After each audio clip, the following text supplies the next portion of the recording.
Hey there, everybody. I don't know who we got on here. Oh, we got 9 people sitting here waiting. So hopefully this isn't overly laggy. I'm trying a new program. If you guys could let me know how the audio is and also how it looks to you guys. So this program I'm trying, it's called Logitech Capture. And it should allow me to do some fun stuff on here, but I'm still trying to work all the bugs out of it.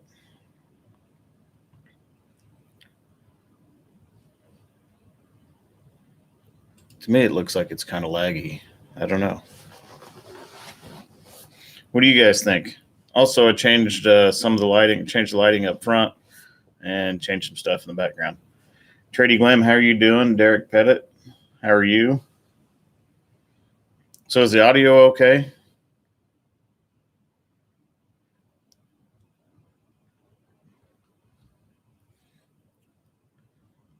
Let me see.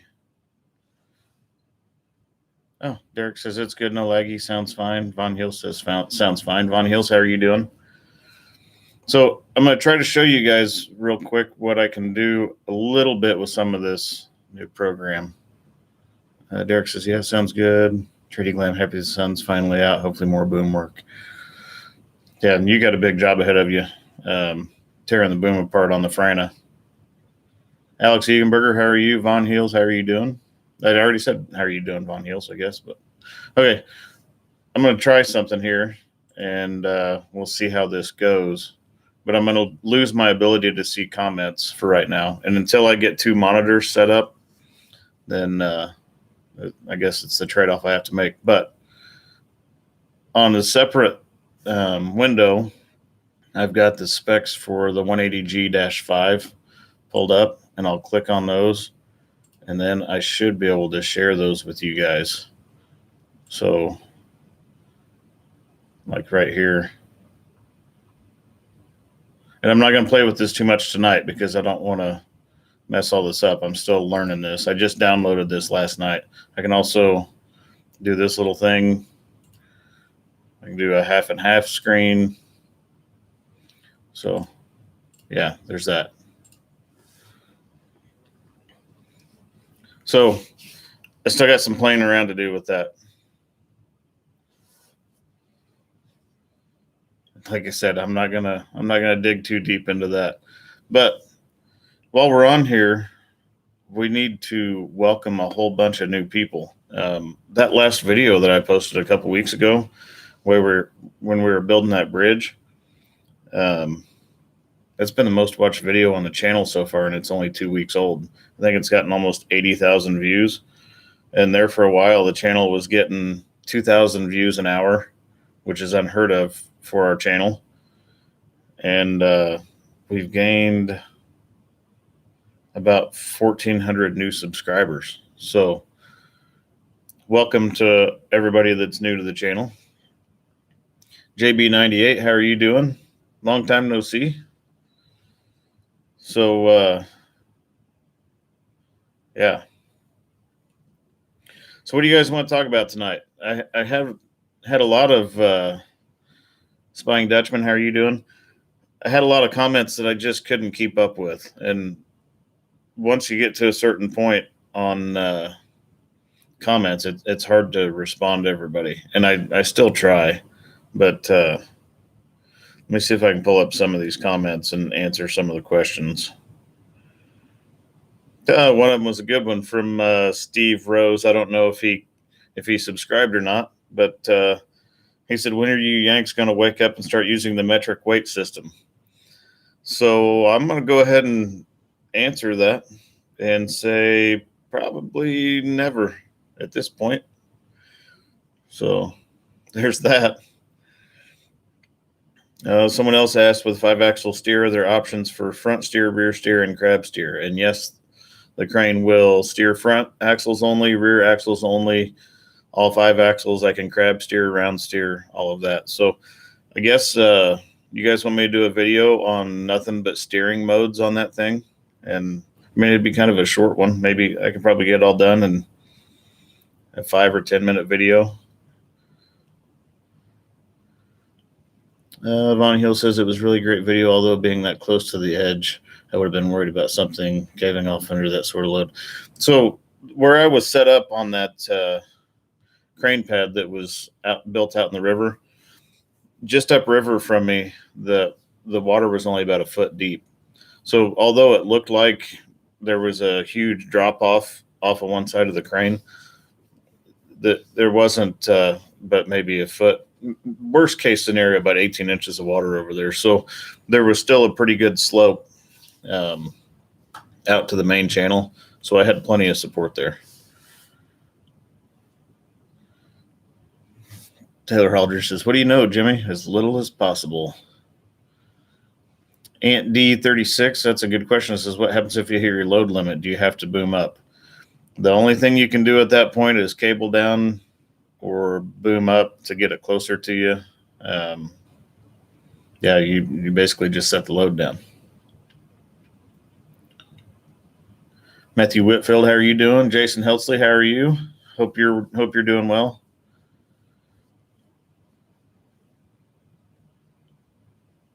Taylor Aldridge said, "I was surprised that you weren't sitting on crane mats. Were you, Jimmy?"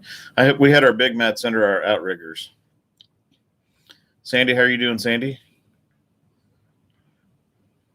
So we had our 5x8 hybrid mats underneath the outriggers. I say hybrid; they're made out of steel and Luan plywood.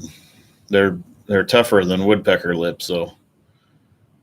And the crane pad, it was built with riprap from the demolition of the old bridge and then compacted wet sand. And compacted wet sand will support a bunch of weight. There's no voids in it. And I mean, it'll support a whole bunch of weight as long as you don't have water moving through it. Taylor, I tried knowing as little as possible too. Von Hill says, "I figured you're happy with it. You're not the type of person to add more risk than necessary." And I mean, there are times when we make, calculated decisions and there's calculated risks. Every day really is a calculated risk. What you do is try to mitigate those risks as much as possible. And, I'm no cowboy, and that's the term, cowboy, for crane operators that will push the envelope. And, cowboys get people hurt. But I'll assess the situation and really put some thought into it. And sometimes you just make stuff happen. But I was involved in the whole process of them building that crane pad and where we were going to put the crane. And so I was pretty confident in it. The only thing that I was a little concerned about was those tubes that I had to drive over. And I made them show me that they would support a significant amount of weight on some of the bigger equipment they had out there before I ever thought about crossing them. Baz says, "Greets from Nottingham in the UK. Hello from Missouri in the US." As Sandy said, that crane pad didn't look it wasn't going anywhere. Man, D, how hard is it to trust the person you're getting hand signals from when you can't see your load? It depends on how long you've been working with them. Working relationship makes a big difference, and so does I can tell how good a signal person is within 2 minutes. Southern Boy 1989 says, "Can you explain your rigging on a modular home? I've seen a few different ways. Seem like every crane operator has a different method." It depends on the size of the modular home. If it's a 60-footer, we just throw two 60-foot straps around it, hooked to our 2 sets of cable spreaders, and go with it. If it's anything over about 68 to 70 feet, then we use a large beam in the center and then rigging hanging in the center, so we have 3 separate beams underneath with 3 straps under it. Sandy said, "Compacted wet sand is what 3/4 of the state of Florida is built on. Seems to okay for us." Or Weiss Rock said, "The angle of the access ramp looked impressive." Was the suspension of the crane enough, or did some of the tires lift off the ground? The suspension of the crane was enough, and it was steep. It was, I'm going to guess and say probably pretty close to 40 degrees. JB98 running crane is precision guesswork. Taylor Aldridge, one of the things that worried me about that job is if things went south, they didn't have a dozer bigger than the Komatsu D61 to wind or tow you out. Well, they had a couple excavators out there, so we would have had to hook a bunch of stuff up. That's a good big racks and bent rods. You're a new one to the channel, so welcome. Says, what's some of the benefits of a luffing jib? You can gain some extra radius with them. You can also get a lot of up and over. So if you had a building standing up here and, let's see, building, crane boom, and I could get the whiteboard out and draw this, but, it shouldn't take long to explain. And let's see, crane boom, jib. So with a luffing jib, let me do it this way. You can reach up and over stuff. You can also get a little more capacity sometimes at a certain radius because your main boom is still closer to vertical, a lot higher boom angle. Scott Bennett, how are you doing? Sandy asked, wondering how they're planning to get Jimmy out of there if that locomotive didn't have the oomph. Anthony Ray, hello from Missouri, USA.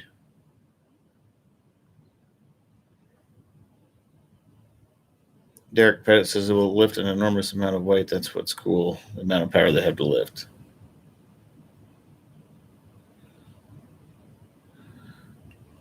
Big Rex Bent Rod says more radius. Okay, Travis Schmidt said, can you explain the 75 and 85% stability of the chart? So the 75%, anything that's got tracks on it it's 75. It's rated for 75% of its actual 100% tested rating. If it's got outriggers, then it's at 85% of its tested rating. So hopefully that makes sense. 77th trombone, greetings from Maryland. How much of the native talent for trig and angles do you have? Seems like you'd need a good eye and feel to be successful. Really, trig was not my strong suit in high school. Really, math in general, I didn't like it. And now, we still use, I use math every day when we're setting a crane up, but there's a few formulas and stuff here and there that we use, but I don't delve too much into the trigonometry side of it. Baz is luffing jib like a fly jib. Baz must not be from the United States, I'm guessing. Probably there's different terminology for different parts of the crane based on where you're located. The luffing jib is like the fly. I think it's what they call it in Australia. And if Trady Glam's still watching, she can correct me on that. Baz, England. But we can, with the luffer, we can raise it and lower it. And what they call in Australia, what they call luffing up and luffing down, we call booming up and booming down here. So, Von Heels, what was your tip height when you had the boom stretched all the way out like you did a couple videos back? Are you talking about when I laid it down to a 217-foot radius? Because when I was boomed all the way up with that, that would be almost 250 feet of tip height.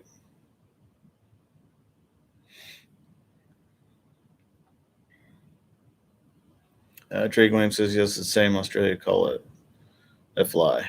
Okay. Derek, how long have you been running crane? P.S. I hate math, but math is used every day, basically. That's true. I've been operating a crane going on 10 years now. Drew Bradley, how are you doing? Says, hey, live show. Welcome, everybody. If you're new to the channel, please remember to be kind to one another and refrain from talking politics. This is an educational channel. Enjoy. Thanks for that, Drew Bradley. Whew, I can't believe I got all that out in one breath. Tristan Mays, I remember in math at school saying, when the hell did I use trig? As I sat in my appointed person's course thinking, yeah, I know. My teacher always told me I'd never make a living staring out the window. And look, now I've got glass all around me when I'm sitting at work.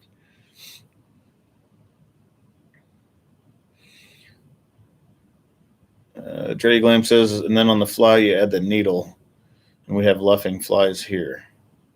Okay, so what they call a fly, we call a jib. And what they call a needle, we call a stinger, or the point. Von Hill said when you had it laid down is what I was interested in. That's the furthest pick I've made with that crane. 217 feet is a stretch. Now, I could configure it differently with some jib inserts, and I can stretch that crane clear out to 249 feet of radius, and it's still good for 3,300 pounds at 249 feet. But we didn't have inserts with us, and they were guessing, they measured it out, and they were figuring 215 to 220. So we landed right in the middle of that at 217. But that's still as far out as I've reached with that rig. Viewer 3412, do you have access to the NCCCO accident reviews? I do not have that.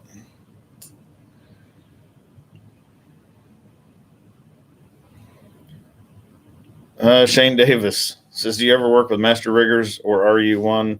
And do you ever get concerned about people rigging pieces you can't see? So everybody that is that I work with at our company is rigging certified. I'm a certified rigger as well. But yes, there is always that time when you can't see something that you're concerned about it. So, it's I've actually been in situations where I've flown a piece out to where I could see it, and I was like, oh my gosh, what is that mess? And at that point, it's get it to the ground as quick as you can.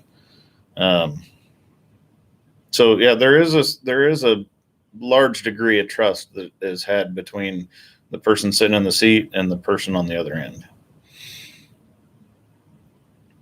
Von Hills says, I don't think you can lay the boom completely flat on the 180, can you? Actually, there's not a chart for it, but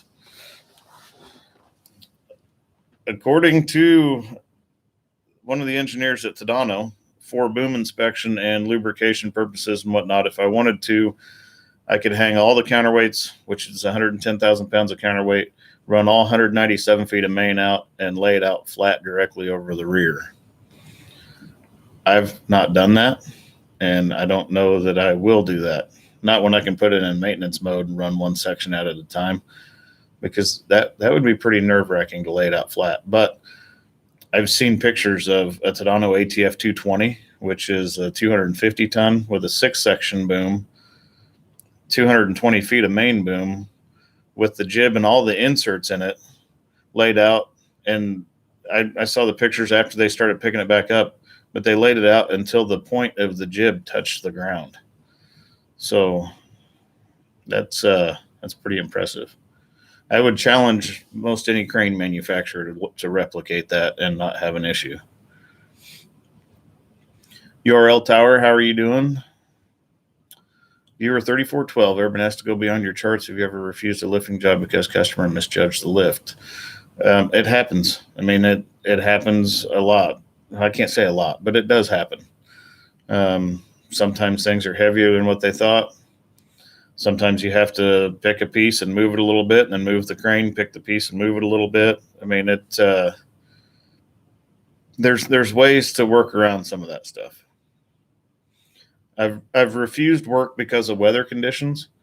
I've never refused work because of a misjudgment by a customer. Ivan's Garage, those cranes behind me came from Tadano. Viewer 3412, what level of certification for rigger, level 1 or level 2? I'm in the International Union of Operating Engineers, and there's not really a delineation between level 1 or level 2.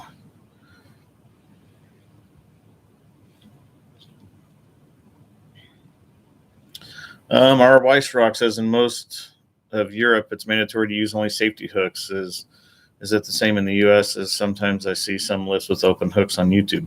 You'll see open hooks on this channel occasionally. We have a set of foundry hooks, and foundry hooks don't have latches in them. They're open hooks. We use them primarily on rail cars and transformers, and there are certain instances where an open hook is legal here.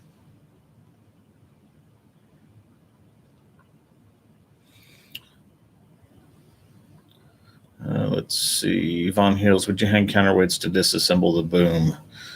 Disassemble the boom as in like pull the telescoping sections out? Because if that's the case, that requires that would require an assist crane to pull the telescoping sections out, and I could just leave the boom completely retracted, lay the main boom down to 0 degrees, unpin the telescope cylinder from the number 5 section, actually 1 through 5 sections, and retract it fully, and then you can slide the 5 telescoping sections out the end. You got to disassemble some stuff and do a few other things, but I could disassemble the boom on the 180 without hanging counterweights on it. Drew Bradley, last video on the river. Wow, is that standard practice? The tankers with ends cut off as filler material. Well, here's the thing with crossing a river. They are required to allow a certain amount of water flow through the river. And that river, it can be pretty nasty at times. They could get, 3 or 4 inches of rain up north and be nothing where we were at, and that river can flow a lot of water and come up fast. So they're required to have X number of cubic feet a minute of water to be able to pass through there.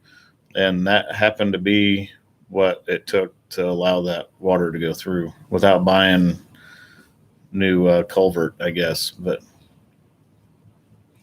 it worked out.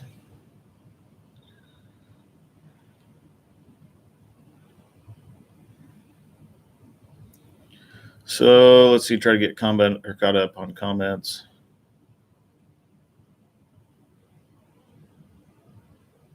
Derek Pettit, is Tadano one of 2? I'm not sure what you're asking there.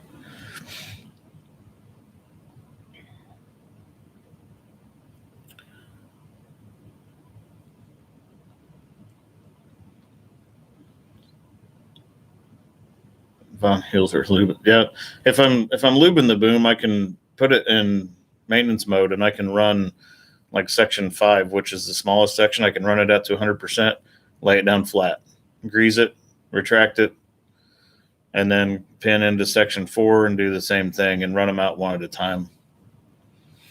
Trady Glam, all this talk of boom removal. Trady Glam is actually removing the boom out of their Frana to replace one of the telescope cables that wadded itself up.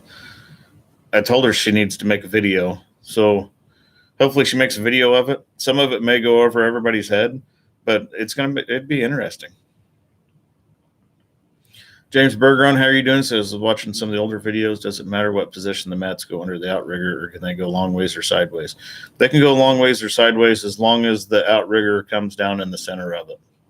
So all it equates to is it's square footage on the ground, dispersing the load out on a certain square footage.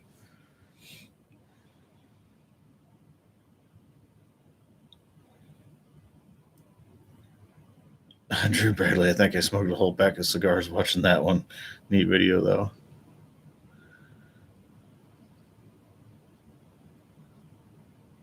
though. Sandy, funny you mentioned that. We have a bridge that I had to go over to do another bridge job that it was built out of 2 railroad car chassis.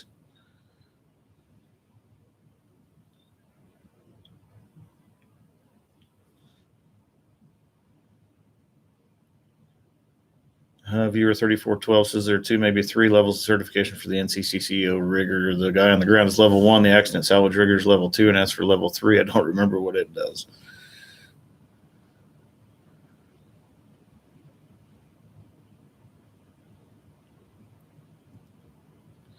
Taylor Aldridge, we have a few around here that railroad flatbed cars are used for bridges.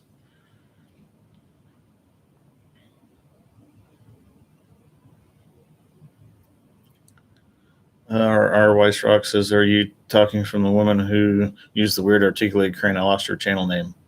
Her channel name is Trady Glam. If someone wants to throw it up there, actually, how about this? Let's make Trady Glam a moderator, and then she can just post her channel right up there for you guys."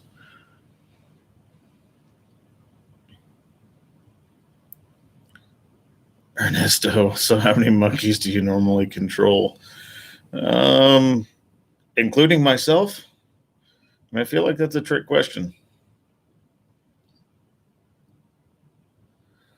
Derek, I like the tower videos. I'm not a fan of towers.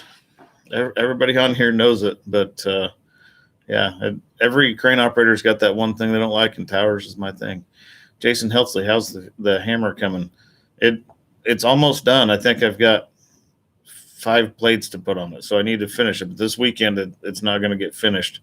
I'm in the process of building a fence around my backyard, so that's going to take up some of my weekend, actually most all of my weekend, which is why we're doing a live stream tonight.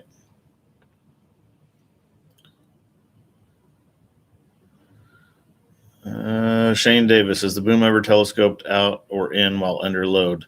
It can be live boomed, and that's what they call that. And there's a procedure for it, and there's actually load charts for it. So I don't do it often. I've only done it, I think, twice in 3 years with that crane, and I try to avoid it at all costs, but it can be done.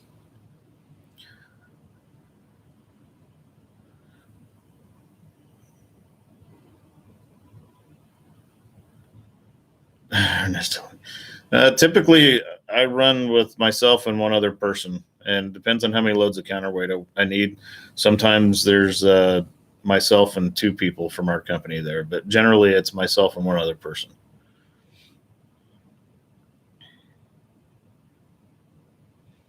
Jason Helsa, Jimmy hates cell towers. I do hate cell towers.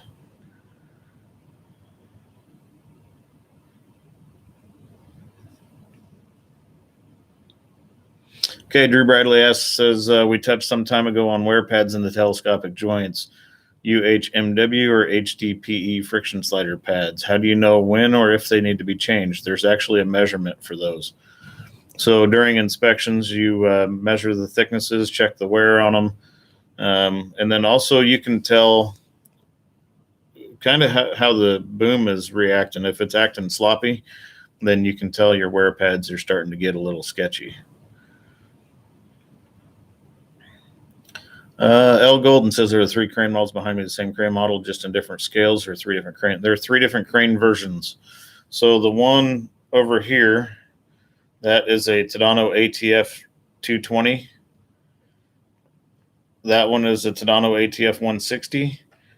And the one that you can barely see is a Tadano GR 1000, which is an RT 100 ton.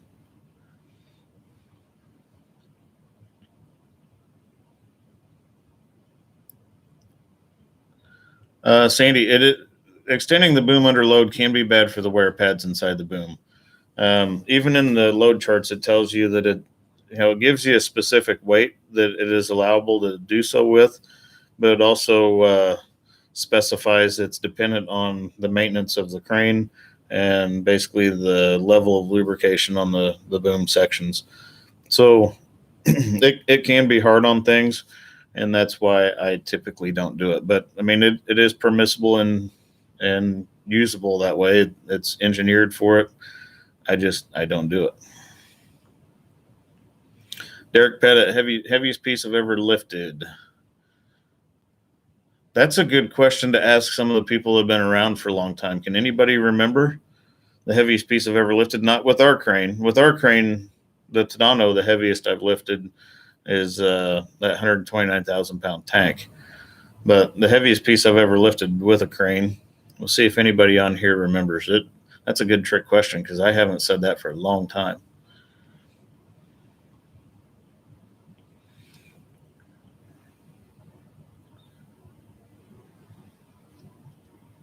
Viewer 3412, how much time do you spend on the ground rigging before you stepped in the crane seat? I spent about 3 years on the ground before I ever got in a crane. Drew Bradley, wear pads can be replaced in our shop. Trading Lamp says the new lighting on the models looks cool. So I changed up the lighting completely in here.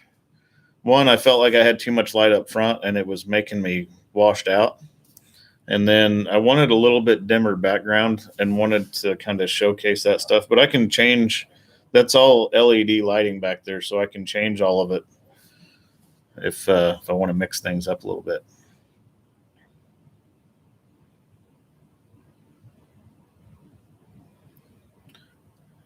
So I'm trying to keep up with comments. They're coming in fairly fast, but Von Hill says, I think another important thing to mention is not just the signaler and crane operator need to know the signals. Everyone working in the area of the crane or load needs to know what's going on. That's a fact.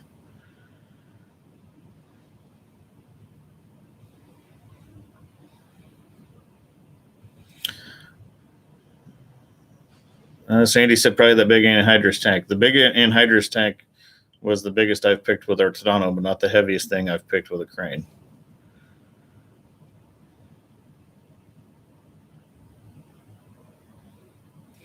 Shane Davis says, crawler crane with tracks fully extended. Does that mean the idler rod extends or the tracks extend away from the machine? That means the tracks extend out sideways from the car body. So it has a wider footprint.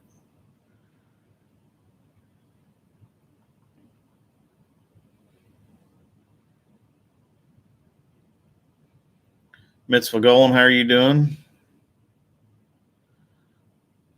Tristan May says the lights on the stars and stripes is awesome. Thanks for that.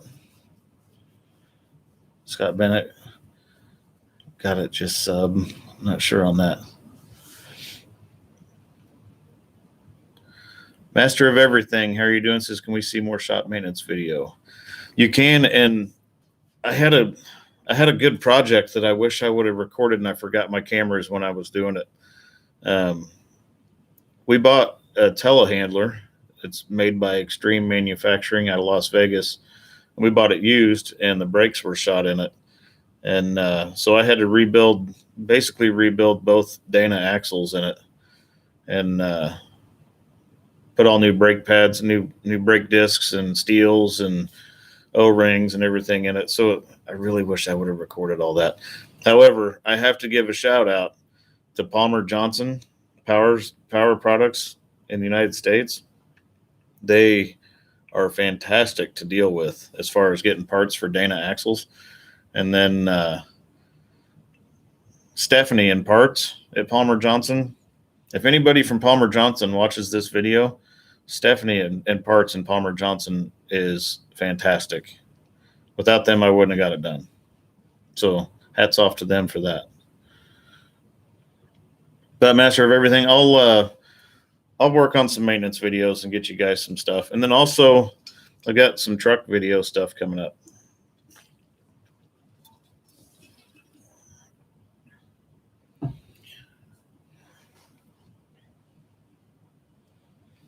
Let's see, Taylor Aldridge. Jimmy, do you know how they price out those big lattice boom crawler cranes? They price them out for $3. I'm not. Oh, for months, where it's needed for a long time or not. Typically, it's a mobilization charge in, mobilization charge out, and then so much per hour, sometimes per day. It just varies by company and location.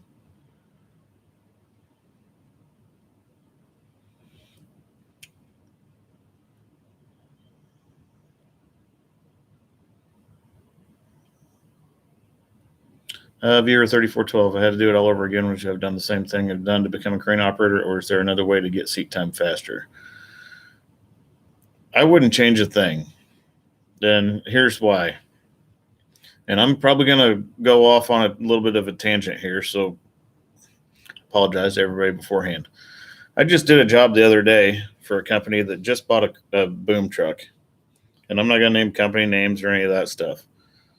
The company primarily does sheet metal work and a little bit of roofing and whatnot. And they brought someone in to train them for their NCCCO certification on this boom truck. None of them had any crane related experience beforehand. And they were going to put them through the testing procedures for that. They were going to turn them out with their crane certification. One of the guys that went through their training didn't even know his crane signals. And I'm not knocking the guy for it. But how on earth is that safe to do? And it shouldn't be that way. So I wouldn't change a thing. I encourage everybody to spend 2 or 3 years on the ground working around the crane before they ever think about putting their butt in it, because there's a lot involved in operating a crane, and man, when things go bad, they go bad fast, and it takes experience to operate one safely. There's no bones about it. It just blows my mind that 3 sheet metal workers were able to go through a NCCCO training and never had any crane related experience. So there's my rant. If anybody would like me to rant more, I can, but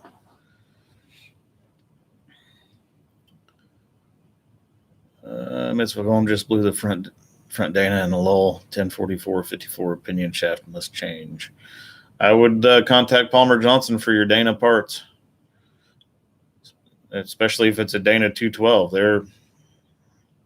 Palmer Johnson, they do, I think, all Dana axles, big trucks too. Nelson Campos said, did you join the IUOE through an apprenticeship? And if so, how long were you rigging on the ground before you were allowed in a crane? So I permitted into IUOE. I worked around heavy equipment since I was 18 years old. I've been a mechanic on heavy equipment basically since I was 18 years old. And so I didn't have to go through the apprenticeship. I got in 2008. So I was, what was that, 12 years ago, almost 30. And I had enough experience that they could test me out. But, spending a few years on the ground around a crane is the way to get into a crane seat. People that just jump right into a crane seat, I don't want to work around them.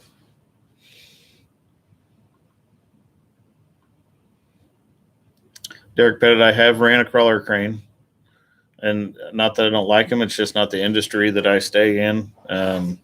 Crane rental keeps me close to home. We call it taxi crane service or crane rental. I'm home pretty much every night, and I don't have to worry about traveling with it. Von Hills, do your outrigger beams flex under load? I know they do some on smaller cranes. They absolutely do flex under load. I've had the carrier raise and lower as much as 3 inches with load on them. Typically, when I was stretched out a long ways over the side is when you'll notice a lot of carrier flex, and they can flex a lot at that point. Going over the front or directly over the rear, the beams still do this. They flex down, but going over the side, the whole chassis twists.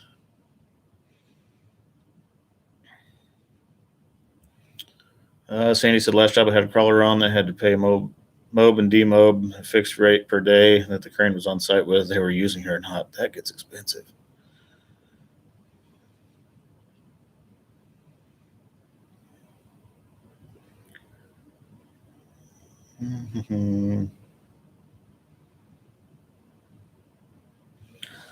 So Trey Glamp says Australia has just changed its rules. Must have doggies first for 12 months and operators tickets C2 for 12 months, which is up to 20 ton, and C6 for 12 months, which is up to 60 ton.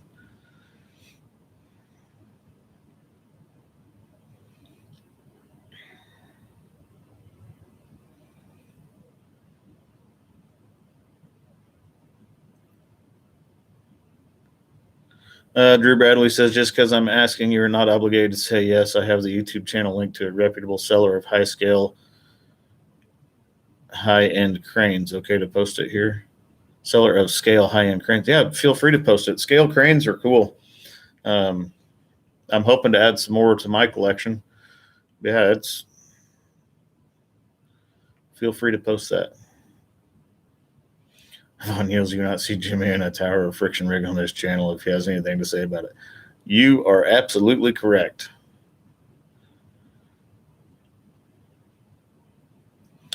So Tristan May says, I'm one of the guys that went straight to the seat, but to be fair, thanks to my dad, as he was a crane op, and so was my granddad. So you're third generation. You grew up eating, sleeping, and breathing that stuff, and that makes a big difference. Master of everything. That's a great question. Says, what are your signs that something bad could happen? Like, what is the butt clenching, the seat moment for you? The most scared I've ever been in a crane was on, and there's a video. There's not a video showing actually the most scared I was, but of that job, we were topping out a 310 foot tall cell tower. I had 330 feet of tip height, but 2 days before that, I had 246 feet of tip height or so, 250, and got hit in the side with a 44-mile-an-hour wind. And it was a constant wind. It was a gust front that rolled in on us, and I thought it was going to break the boom off. The end of the jib was doing stuff that a crane jib should not be doing. And that's wind out of nowhere will make your butt pull seat springs out.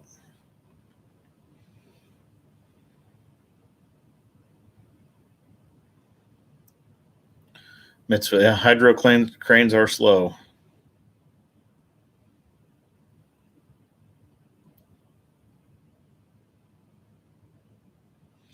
Sandy says, with a crane like the Tadano, do you run out of structural integrity or stability first? It depends on the condition or the situation you're in.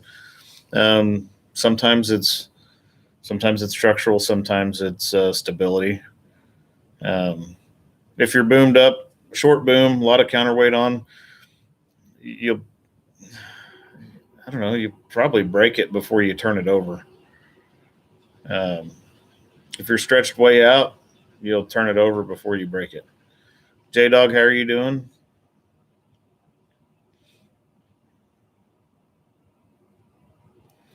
Okay, Shane Davis said, can you explain about broken rope and what's allowed? That's a pretty lengthy topic. I've got a video,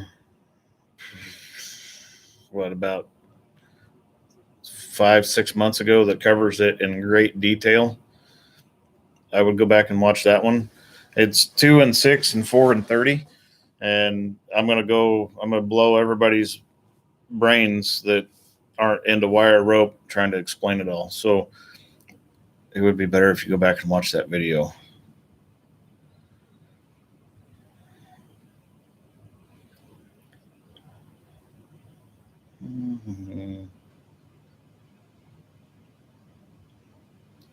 Mitzvah Golem, lightning fun. Lightning does suck. That's one of those things that'll get your attention too. Von Heels, they just hooked me up to a piece, and I yelled out the door that they had to cut me loose. And I was actually kind of close to the tower, so I swung as quick as I could away from the tower without getting carried away and breaking the boom off, and then threw it into high-speed retract. But it was definitely sketchy. Von Heels, let's be clear, if you turn it over, you'll break it. That's a fact. That's a good point too. It says many big hydro flip over backwards if high boom and load released, and some of them will even flip over backwards if you just boom up too tight without a load on them with a bunch of counterweight on them. R180G, I can run mid-span outriggers on everything up to 79,000 pounds of counterweight, but as soon as I hang 110,000 pounds of counterweight on it, I'm restricted to full span outriggers only. Otherwise, it'll tip over backwards.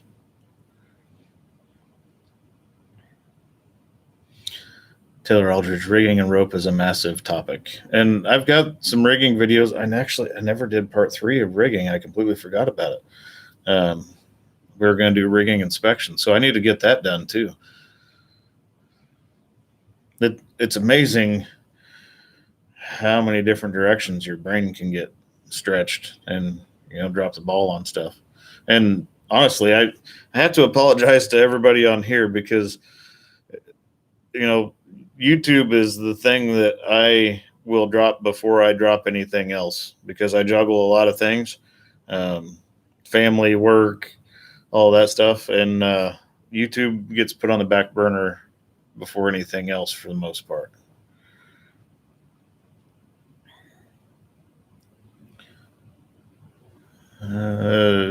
Transient. I'm not gonna try on the rest of it, but we'll just call you transient.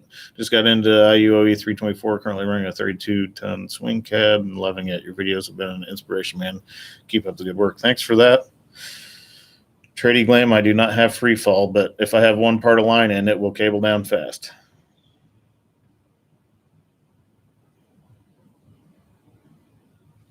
Drew Bradley says in the last video, the other crane boom had a curve to it, fully extended. Was that normal, or was it the fisheye lens, the GoPro camera pushing the curve? I don't know. I'd have to go back and look at. I mean, it's normal for a crane boom to deflect. If it doesn't bend, it'll break. I'm not sure. You would have to go back and watch where that part is and look at the other stuff around it and see if it was distorted. But I'm guessing a lot of it was boom deflection.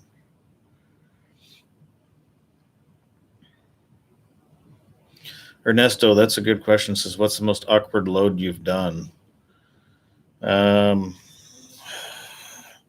We did one that was a 16-point pick, which was a rigging nightmare. Let me see if I can find a picture of it. It was a long time ago.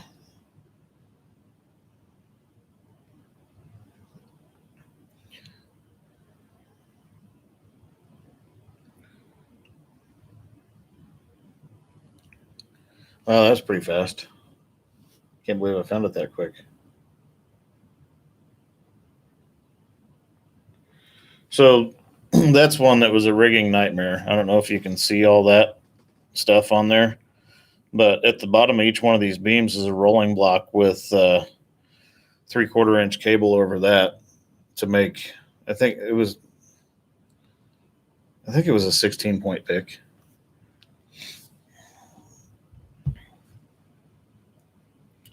Mitzvah said carbon fiber booms and jibs are coming. That would be actually pretty cool.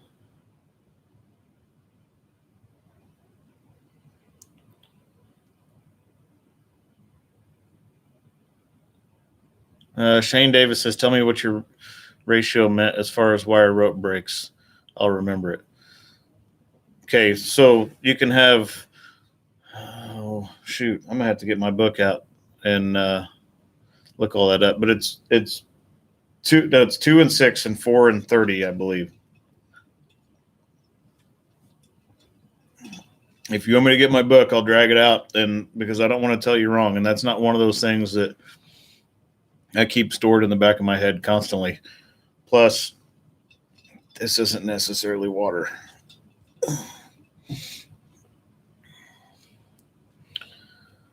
It's everyone watch St. Louis Arch Erection, Missouri on YouTube.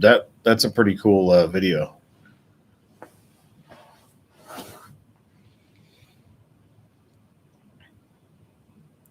So I'm gonna do another video. I've pointed the camera at the LMI where you guys can see how much weight I have on the hook and all that. I've put some GoPro mounts inside the cab where I can get some more footage of like putting a camera on the screen that shows the outrigger forces. So I'm going to play around with some of that too coming up. But so I'm trying to experiment with some different stuff. That's why I'm using some different software to try to do some things, and then just trying to make everything a little better.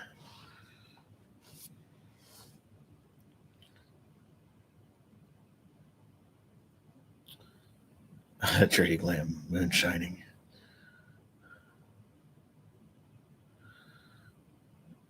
Viewer 3412, how pervasive is the 1 hour call out rule in the industry? Do you have employees living in campers? We do not. And we don't, our company doesn't necessarily, we don't have a 1 hour call out rule. Jason Heltzley, I am not working this weekend. Shane Davis is okay, Jimmy. My books are sitting 10 feet away. I just don't want to get into them either.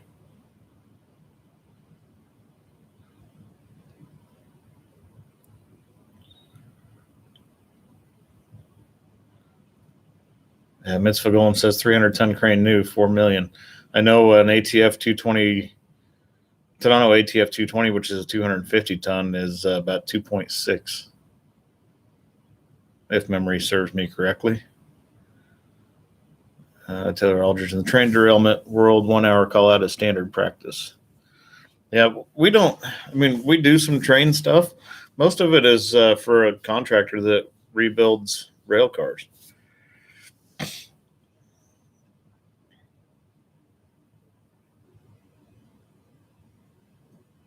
King 2042, how are you doing? Yeah, we don't have a 1 hour call up, and I let my boss know if I'm not going to be available for work for the most part. ROI Shrunk, I cannot imagine the price of an LTM 11200. I can't imagine the logistics of moving one of those around. That is that's a lot of trucks.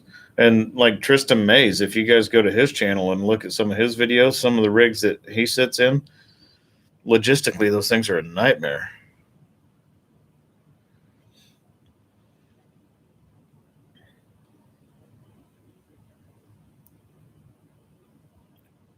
Von Hill's actually what made me the most nervous operating equipment is when I had to work with or around people that could not get out of the way quickly. That's one of my pet peeves is people that aren't paying attention. And Kyle is, you'll see him in some of the videos. He's been in a few of them, and he's fairly new to the company. But when he first started, he had a habit of answering his phone every time it rang, regardless of what we were doing. And I told him, I was like, dude, when we're setting up and tearing down or I'm moving stuff, you either need to put yourself far enough away from the crane that I don't have to worry about you or not take your phone call. I said, if it's that important that you take that call, then you need to get as far away from the crane that you can, that I need not worry about you.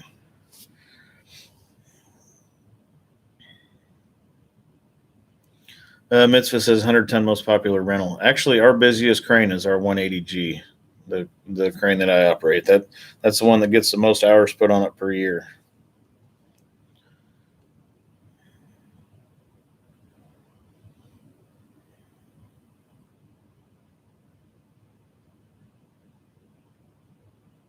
Our White Rock says my lift with a 700-ton crane, our power plant was really fun in terms of logistics. So yes, the bigger beast would be a nightmare. Yeah, and for taxi crane service, for the type of businesses that we service or the industry that we service, it would not make sense for us to have a rig like that. It would cost us more money than we ever made with it.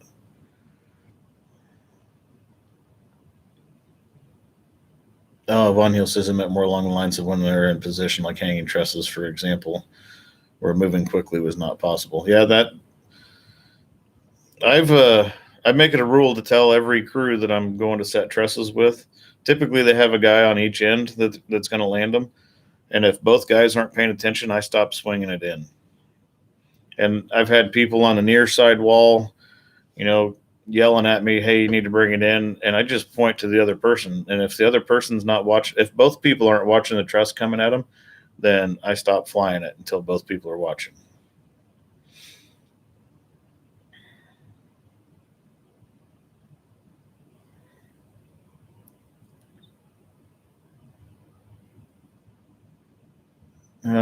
Transient. I have not spent a lot of time on lattice booms. I've spent a little bit of time in them, but my bread and butter and my area of expertise is hydros. I mean, I could go jump in a lattice boom and operate it, but that's not my thing. The Mast Alpha says hello, just dropping in. Love your channel and thank you for teaching us. I've got to head off. However, I got 6 a.m. start tomorrow. Much love, man. Keep with amazing content. Well, thank you for that.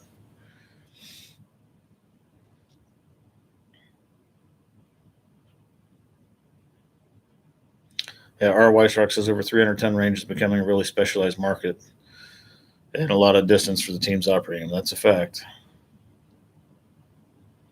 And I jokingly said there's a local company that I guess they have ordered an 800-ton Liebherr or something. And it's like, I hope that thing comes with matching luggage because whoever's operating it's going to need it. I mean, this area won't support an 800-ton rig.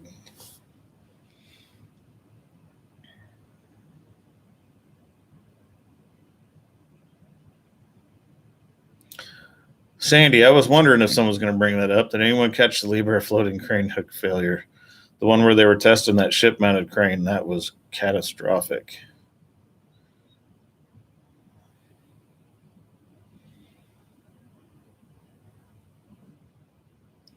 Shane Davis says lattice booms don't have deflection necessarily, do they?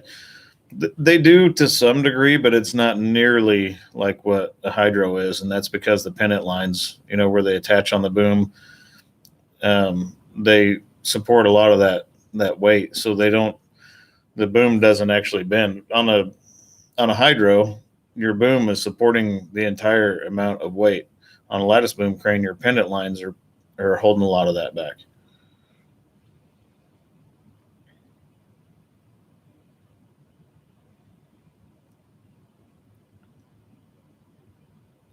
Justin Heil says, send your prayers to Ron Pratt since he isn't feeling well right now. True story. Last I knew, Ron had pneumonia, and everybody keep him in your thoughts.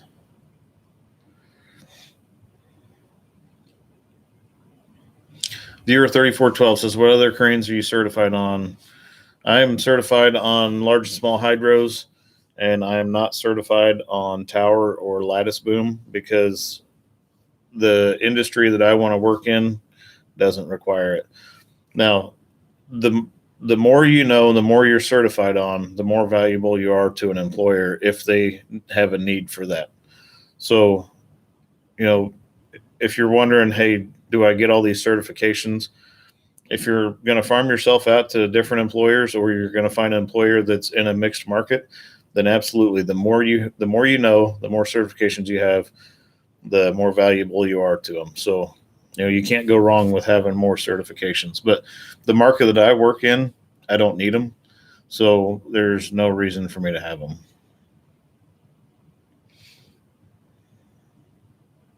Justin Graham says, we were just talking today. Remember 25 years ago, a 70-ton was a huge crane. Now everyone has 500s. What's the next 10 years going to bring? It's hard to say, really. I mean, like we were talking earlier with the advent of carbon fiber booms and jibs and stuff, that's going to lower the overall weight of the transport weight of the machine. So they're going to be able to run bigger rigs down the road. It's hard saying what we're going to end up with.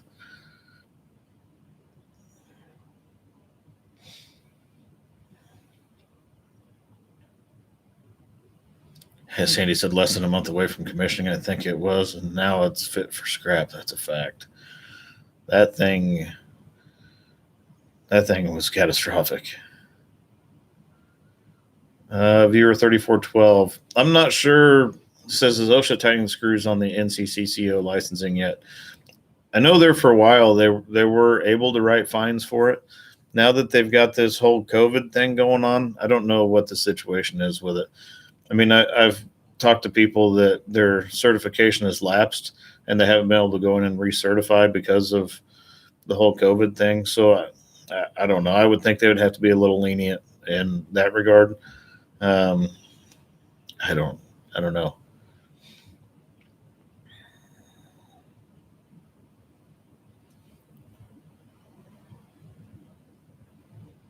Mike Manfred, how are you doing? Tell Charles I said hello.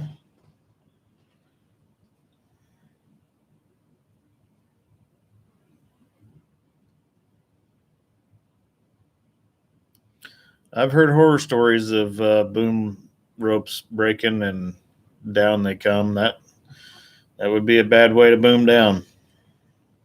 At least with hydros, you got holding valves.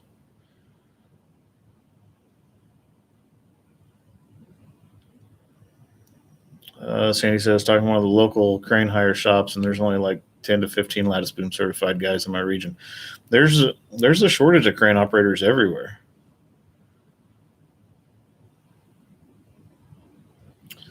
Trade Glamp says seems to me the U.S. has a lot of big cranes. We do most of everything with cranes from 12 ton up to 130 ton. Very rarely anything bigger is used.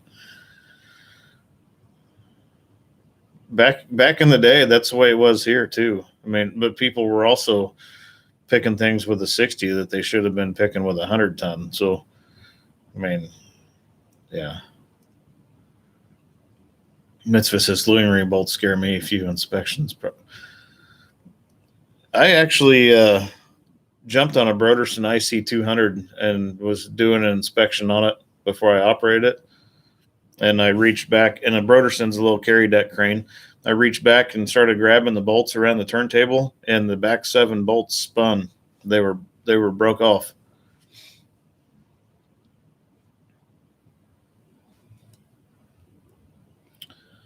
Transient says, "What's your favorite trade to work with?" Really, I don't have any one favorite. It's all dependent on the person. All trades have crappy people in them, and all trades have fantastic people in them. So I can't really name a trade necessarily that I enjoy working with the most. It's certain crews, and I've worked with fantastic iron workers, and I've worked with crappy iron workers. I've worked with fantastic carpenters, and I've worked with crappy ones. It's there's good and bad people in every trade.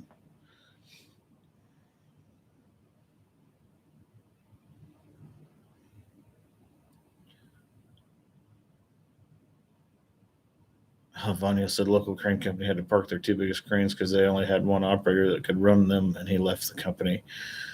I'm the only one that operates our biggest crane. So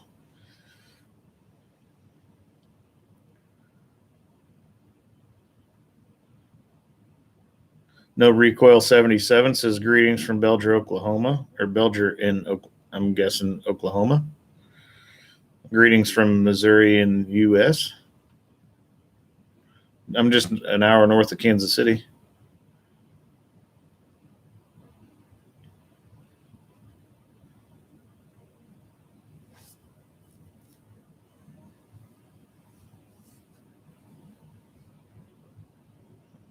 Viewer 3412 says, "Thank you for answering my questions. I've just found your channel a few days ago. Can't pick a crane operator's brains when I'm unemployed. I'll be watching your videos religiously from now on." Well, thanks for that. And anytime you have questions, feel free to throw them on a comment or whatever. I'll do what I can to answer them. And I try to make videos on request if I can, but it doesn't always work out. Transit said, "Very true. Just wondered if you saw a trend." Not necessarily a trend. I mean, there's kind of a trend in the industry that one is there's a shortage of people in the industry, and two, Mitzvah just pointed out a good thing, ego thing. I've worked with some older guys that you'd think would be fantastic, and they think they walk on water. Or they can step on a puddle and not get their feet wet. And really, those are some of the worst to work with. I will take a person that's younger and pays attention, or older and pays attention, and really is tuned into what's going on, over someone that is set in their ways and someone that is green coming in off the streets. So I guess that would be a lesson to anybody working around cranes. Crane operators appreciate when you're really paying attention to what's going on, because when we know that person's paying attention, we don't have to worry about them as much. We still worry about them, but not as much.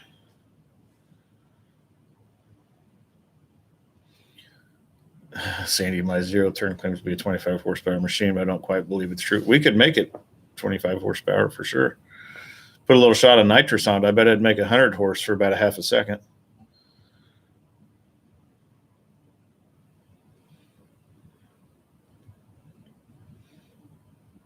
Ryan Canterbury, how are you? This is finally made a live video. Love the channel. Very interesting seeing what goes on and what you do.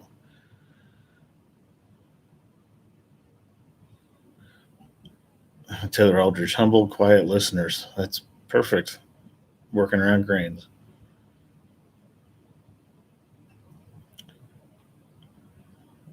Thomas, that's a good question, and it's been brought up before. It says, what's your thought on towing companies getting crane license for their bigger rotator tow trucks? I'm okay with a crane operator get a crane or a towing operator getting a crane certification to run like a 100-ton rotator. What I'm not okay with is a tow operator not getting some kind of certification to run that 100-ton rotator. Now, the way the standard is written, the OSHA standard now on crane certification, and it went into effect November 10th, 2018. Anything after that, you have to be certified. And rotator trucks are required to have a certified operator on them unless they're clearing an accident or picking vehicles from an accident. So anytime they're out picking a container or setting trusses or picking up the back end of a farmer's tractor or whatever, they are legally required, according to OSHA, to have crane certification at that point because they're no longer using it as a rotator, they're using it as a crane. So I hope anybody that's running a rotator is paying attention to that. That OSHA's going to be paying attention. They're going to be watching. So the only time they can use that rotator without certification or crane certification is if they're clearing an accident or lifting vehicles from an accident.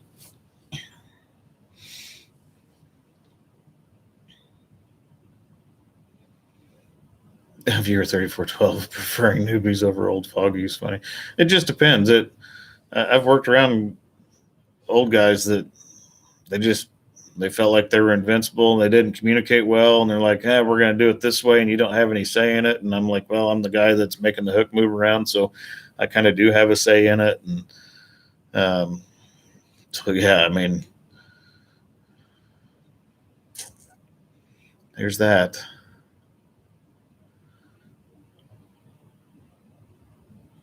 Transy said, I'm 40, been in construction for 20 plus years.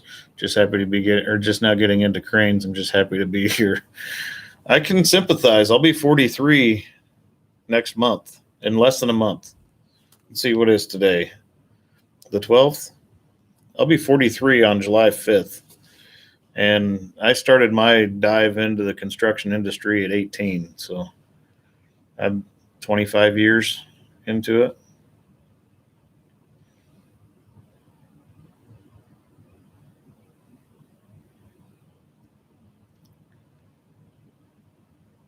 And Mitzvah Column keeps them cooter tow trucks out of New York City.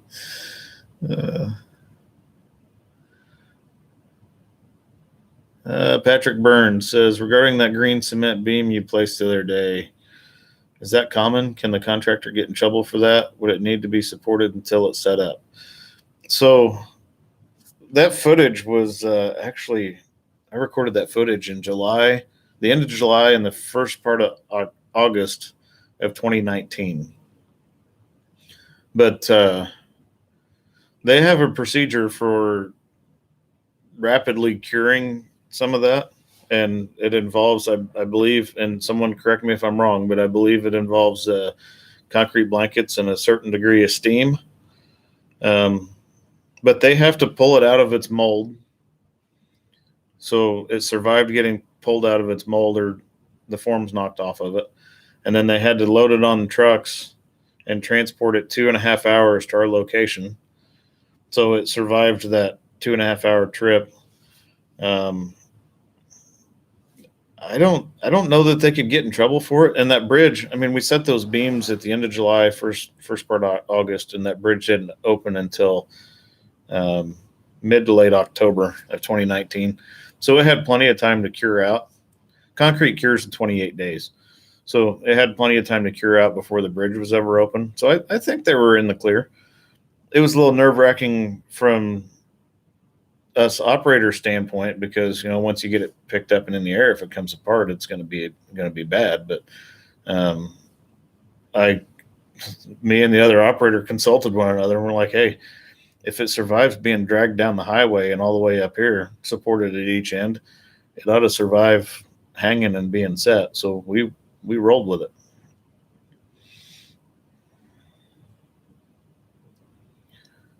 So let's see, try to get caught up here.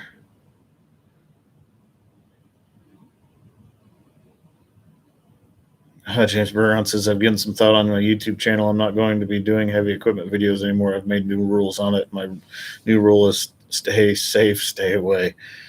If they don't know you're there, it's a dangerous place to be around heavy equipment.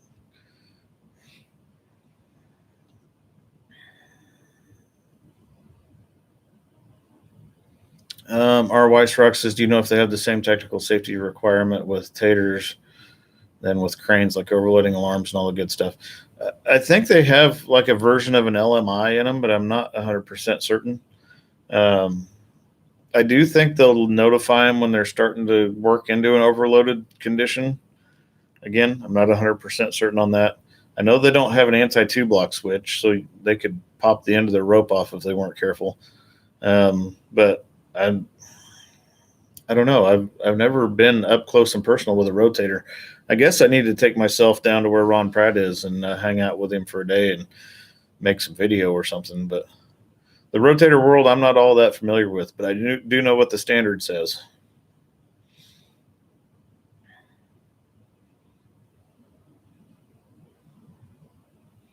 Jason Helsley said, I'm pretty sure Ron has all the proper certs to run his.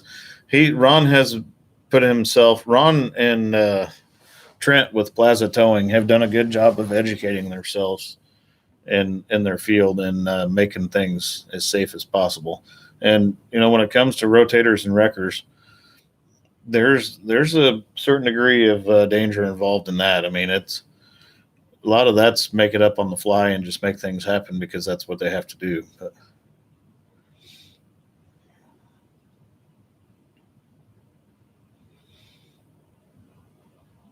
Drew Bradley, I've advocated for that as well. Well, the license should only pertain to the wrecker industry and not to think that they can have a seat in a 12-axle all-terrain crane. That would be scary, just saying. True story.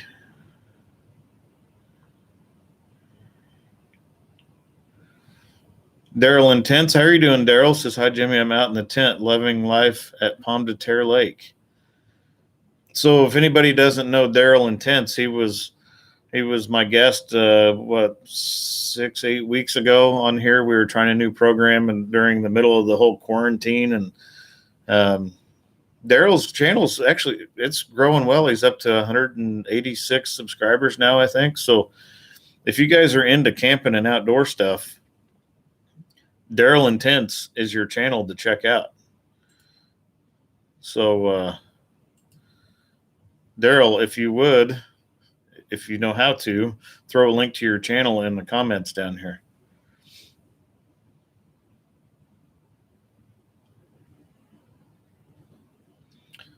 Drew Bradley says, I once heard concrete spends the rest of its days getting harder and it never stops to the point that it starts to break itself. I'm not sure. I mean, the Romans built a lot of stuff out of concrete that's still there. I don't know.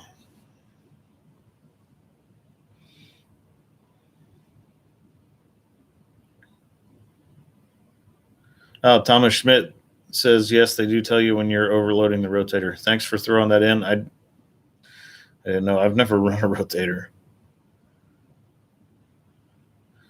Von Hills, I'm actually more afraid of skid steers than big machines, as I've met way too many cowboys and skid steers and they have blind spots the size of Africa.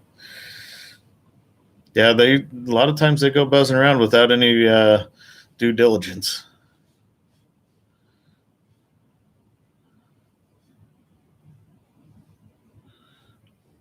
R.Y. Schrock, Drew Bradley, maybe ask Practical Engineering. He's an engineer in that field. I'm not an engineer.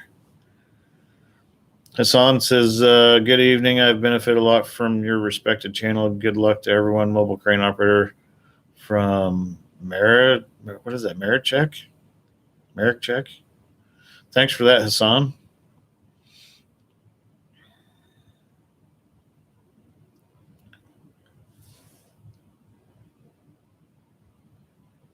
Oh, our Weissrock. I missed a message from @Simon Beardshell. He says he's an LTM 11200 operator. Let's see if we can find that because Oh, there he is. Simon. Simon says, "Hi, man. I drive and operate the Liebherr LTM 11200-9. That is a big rig. So, welcome to the channel, and hats off to you for that. That's for anybody that's not aware. That's the largest hydro in the world, largest mobile hydro in the world. And I happen to have pictures on my phone of one with the boom broken half on a job up here. I was about 3 years ago, I believe. Well, 2016, so 4 years ago. And yeah, popped the old boom in half.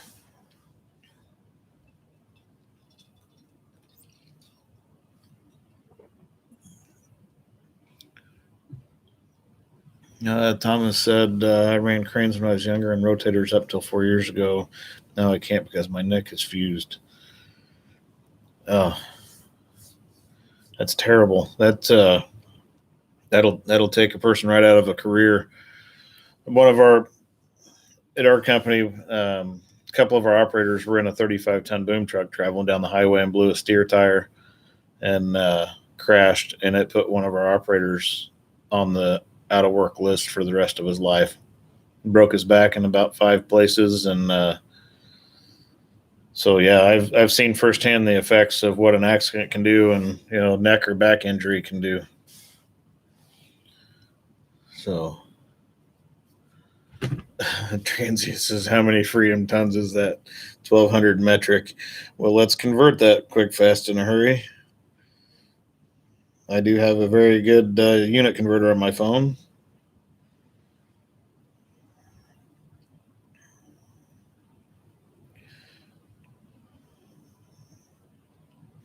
$1,200 metric tons is 1,322.7 freedom tons. That is a lot of weight.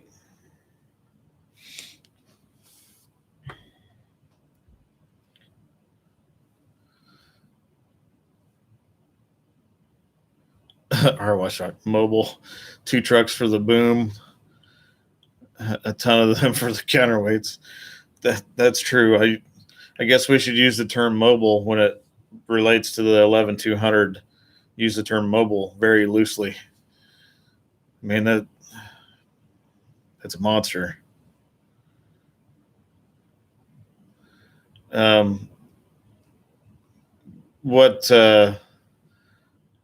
What he's running, it can grab the old Tadano and have its way with it. That's a big rig.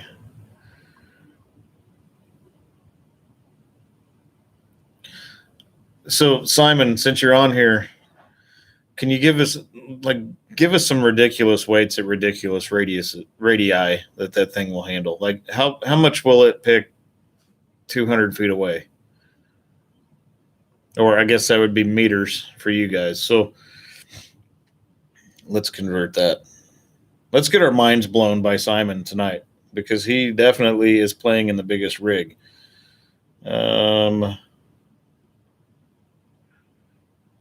Let's go to distance. Let's go to meters.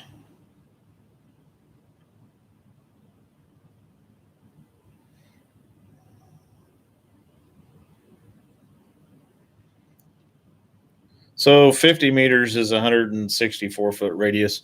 Simon, how much will that 11-200 pick at a 50 meter radius roughly? I'd be curious to see. I mean, I guess I could look it up online, but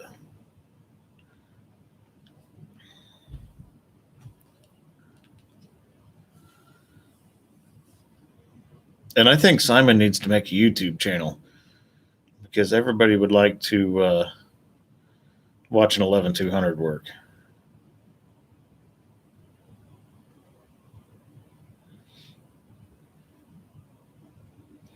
Viewer 3412 says, I'd love to see your site inspection routine before the crane arrives on site, like make a video of just walking the site to place crane pads and ground preparation, headaches with power lines. I I can see about doing some of that. A lot of times we just roll in and I assess the situation when we get there. Um, I do have a video in the works that was a very tricky setup. We had to put the crane in the middle of a 2-lane street and set a unit that was on top of a building, and it was a 105-foot eave height. Had to set the unit 50 feet back, but we were very limited on our setup width, and I had to be 36 feet, 34 to 36 feet away from the building. And so, yeah, there was a lot going on with that one.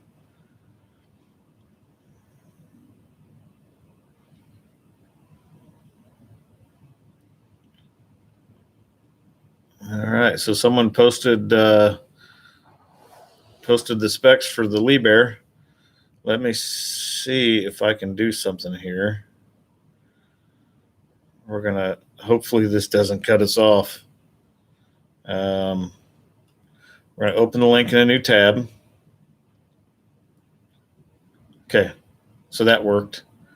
Now I'm not gonna be able to see comments for a second. I'm gonna click on this link and I'm gonna share it on the screen with everybody and see what pops up. So bear with me here. I can't see comments.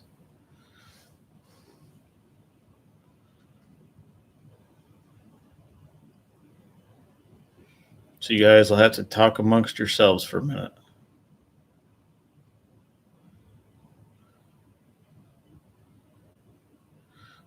Let's see if we can bring up some bigger pictures of it.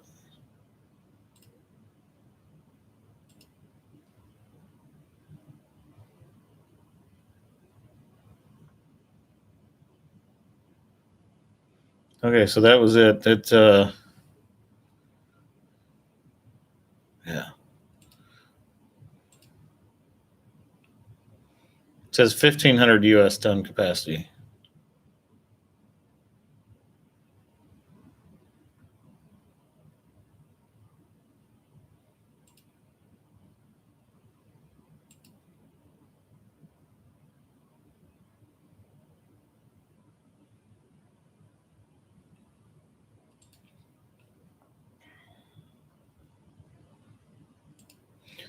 Hopefully I'm not scrolling through this too fast for everybody, which I probably am.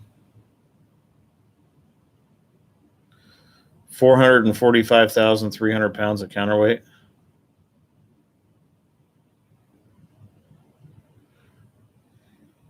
Wow.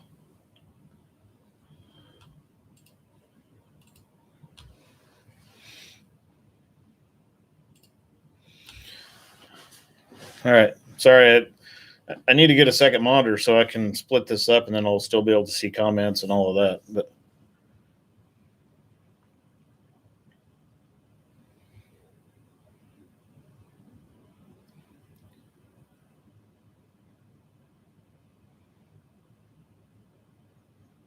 yeah, that thing is enormous. Now let me see if I can find the pictures. I'll show you what one looks like after it had a high-speed come apart.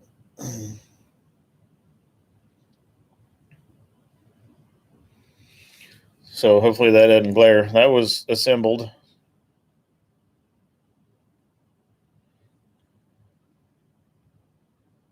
There's another picture of it assembled. And then, let's see, that's another one.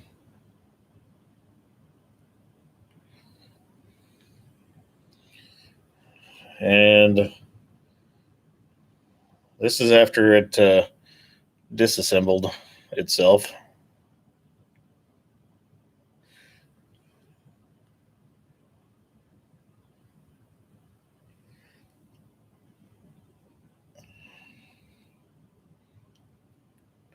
So yeah, that was a catastrophic event there. I wasn't on site. That was 2 weeks after I left that job site, and it was wind. What happened to my camera?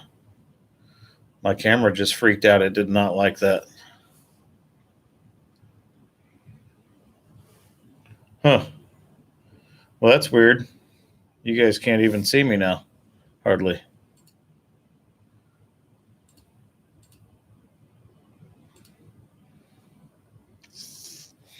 Well, let's put that back up there again and see if it changes anything.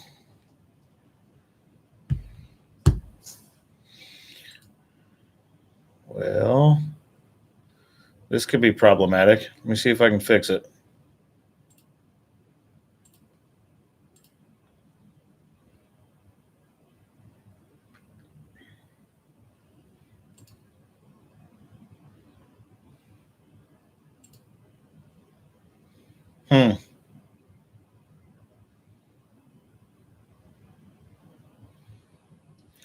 I don't know what happened.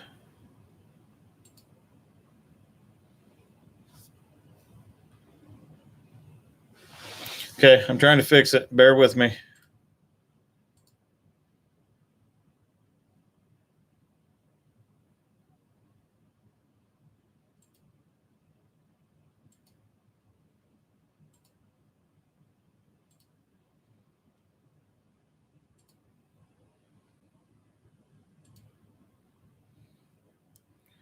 Boy, I don't know what happened.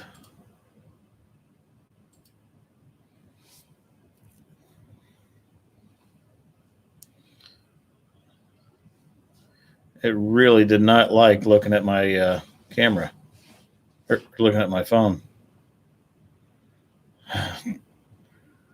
Try the old standard, turn it off and turn it back on. Check your exposure lock, Jimmy. I'm trying. Unfortunately for everybody, I'm, let's see, kind of technologically challenged. Hold a bright light up. Good idea. I got a flashlight. Everybody cover your eyes.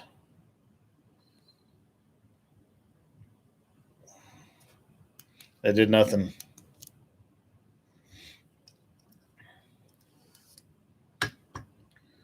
I need a teenager to sort it out. Try your phone and the camera again. Okay, we'll try that. Why is it always it's always something? Here's a picture of a cell tower job we did. Is it going to come back? Hey!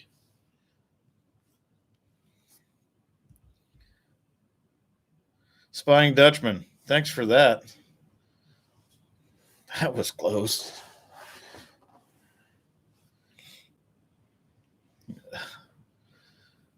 That's crazy. I wonder what that was all about.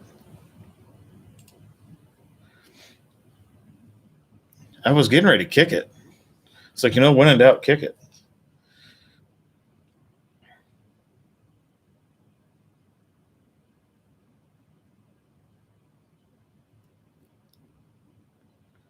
I can't believe that worked. That was strange. I don't know what happened there. Maybe Logitech has some stuff to work out.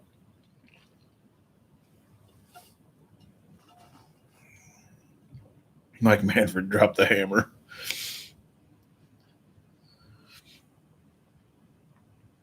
Drew Bradley, I can talk about, but I absolutely can talk about that.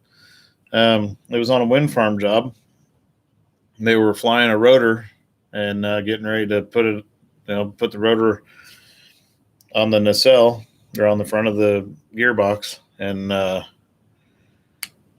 think 30 some mile an hour winds will do that. So I wasn't on site when it happened. I worked for the general contractor a few weeks before that, and I can tell you, I guess it doesn't really matter if anybody gets upset about this. There was a wind advisory that day, at least where I was, and I was 12 miles away. So there's that. And, wind turbine rotors are designed to catch wind. I mean, that's their primary function, is to catch wind and convert it into rotational energy to turn a generator. And yeah, so flying a rotor during a wind advisory, probably not the best idea.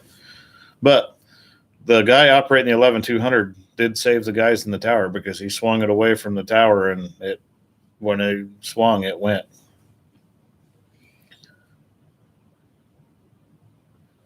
Derek Betsy, the guy in the crane probably flipped out when the crane failed. They would have had to ordered a new seat for that crane along with a new boom if I was in it, because I would have thoroughly soiled the seat that was in it. Yeezy Tube said, after a crane boom fails like that, is it scrap heap for the crane, or can it be repaired and put back into service? It can be repaired. Transient asks, how do you like running pickers, rough trains? I don't mind RTs. People tend to get a little carried away with them sometimes and put them dirty side up. But the biggest thing that gets people in trouble with RTs that hasn't been in them is, one, going down the road in them. And then the other is they'll be picking something and look down and notice that they're way out of level because of deflection and chassis deflection and whatever else. And they'll start fiddling around with their outriggers trying to level back up, and they end up zigging when they should have zagged, and over it goes.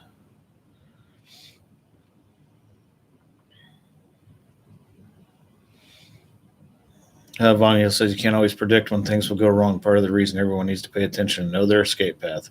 True story.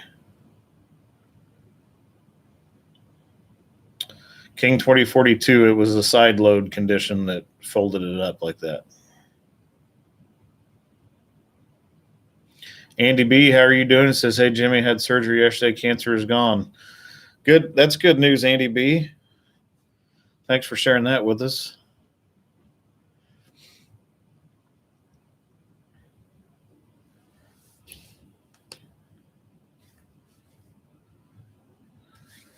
So, yeah, that's good to hear.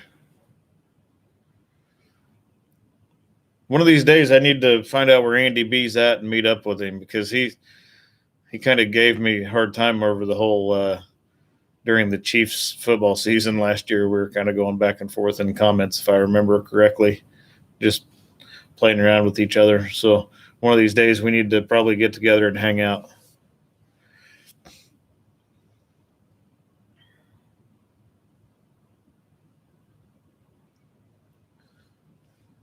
And I think it would be cool to do an actual subscriber hangout sometime. Everybody find a mutual place to meet up, whether it be, like the American Royal Barbecue competition in Kansas City or something everybody's involved in, and all of us just go hang out.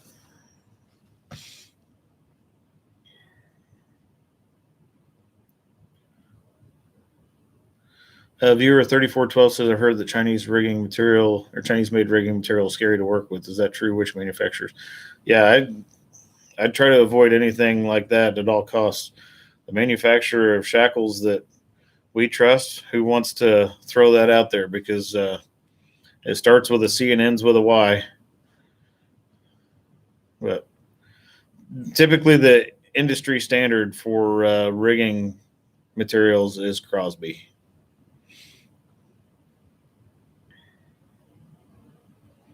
Von Hills hating going up in a scissor lift on a concrete pad. You'll never catch me flying in a basket. So here's the thing with crane baskets. I feel safer in a crane basket than I do in a scissor lift, because the crane is typically rated for tons and a scissor lift is rated for hundreds. So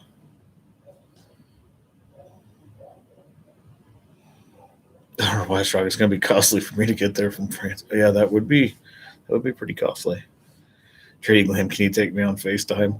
We could do like Facebook Messenger or something for anybody that couldn't make it, or we'll do like a big Zoom meeting or something. JF Maniac, how are you? Says, how often do you need to be recertified as a crane operator? Every 5 years.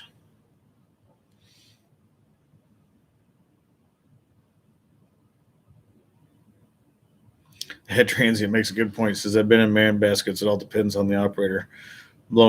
Been flown in nice and gentle and slammed into walls. I've seen guys that'll turn them into wrecking balls. Viewer 3412, that's a good point. It's not only that, the chart drops 50% when it comes to lifting people. So whenever a man basket is attached to a crane hook, the load chart is cut in half.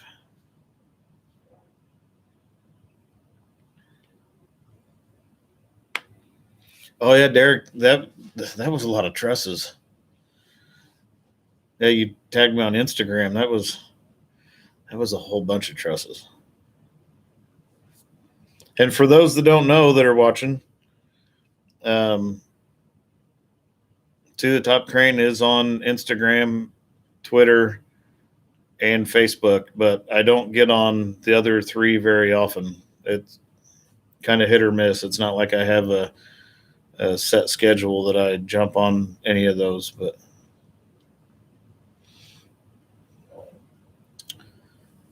Ron's practical tutorial, ever think about becoming an examiner? I don't know. Maybe when I get close to retiring or something, I might dabble in some of that.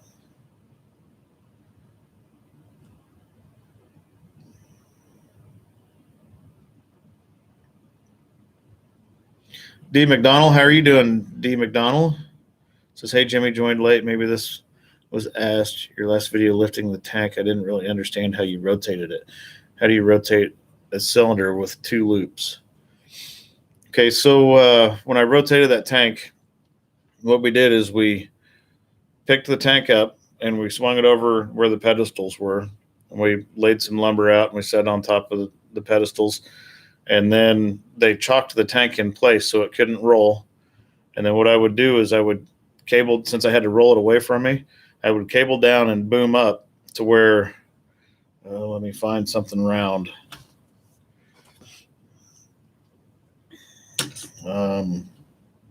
Okay, backing tape. Just had to happen to have this sitting here. If this was a cross section of the tank, I would boom up past center like this, and then tighten the cables up. And as I was booming down, I would cable up, and that would cause the tank to spin on top of the lumber. And then once I got to a certain point that it wouldn't rotate anymore, they chalked the tank again.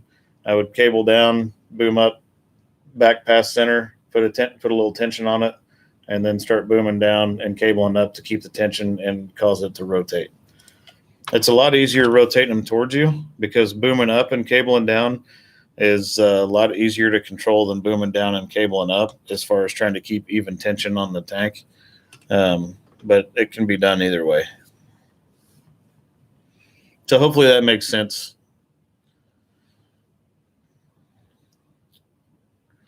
Sandy says, scissor lifts are fine. I don't like boom lifts.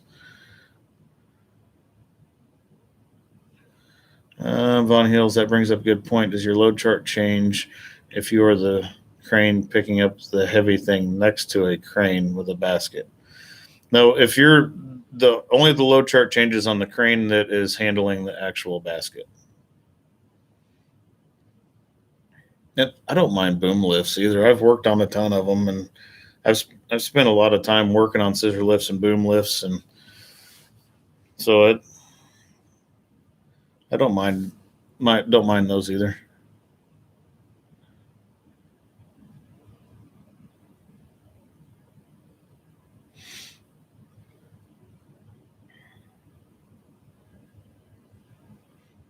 Yeah, boom lifts, and what a lot of people don't understand, the industry standard for boom lifts and scissor lifts is 25-mile-an-hour wind. So anything above 25, and it's supposed to be put away. Now, Von Hills, now I don't like ladders. I'll go up in a scissor lift long before I go up on a ladder, or I'll go up in a boom lift before I ever climb a ladder. I don't even like climbing up a 12-foot step ladder.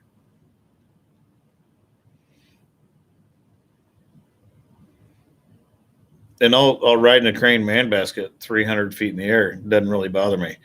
I'm not going to climb a tower crane and sit in it and operate it.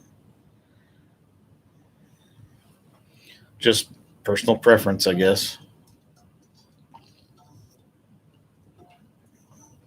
I guess with the crane man basket, they could set me down in a hurry. Where in a tower crane, just like that video, I think, where was that? Tennessee? guy got caught in with a tornado nearby, and he was in a tower crane. No way. No thanks. David, how are you? Says, are you an operating engineer? I am. I'm local 101.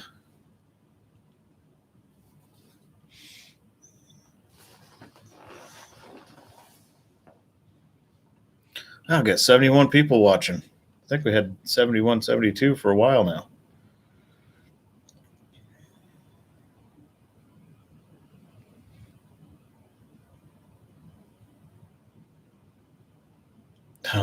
Funny, it said scaffolding and ladders. I'll crawl around all day without concern. Lifts just move too much for my comfort. Mike Manford said we have 30-mile-per-hour limit on bucket trucks, 55 feet. Trade line, I hate ladders.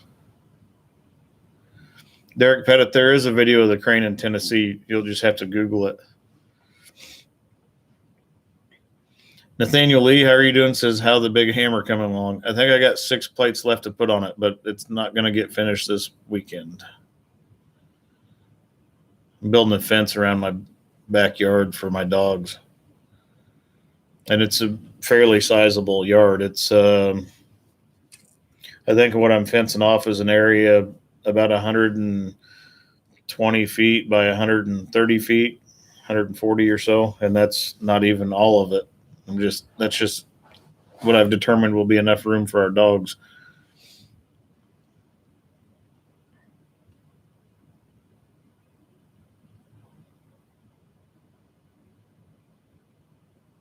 Taylor Aldridge, those tower crane boys are in their Wheaties.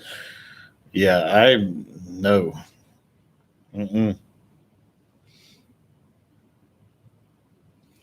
Ryan Canterbury says, I have to ask, what's your favorite thing about your career? I'm sure it's been asked before. And actually, I don't know that I'm sure it has been, but it's been a long time.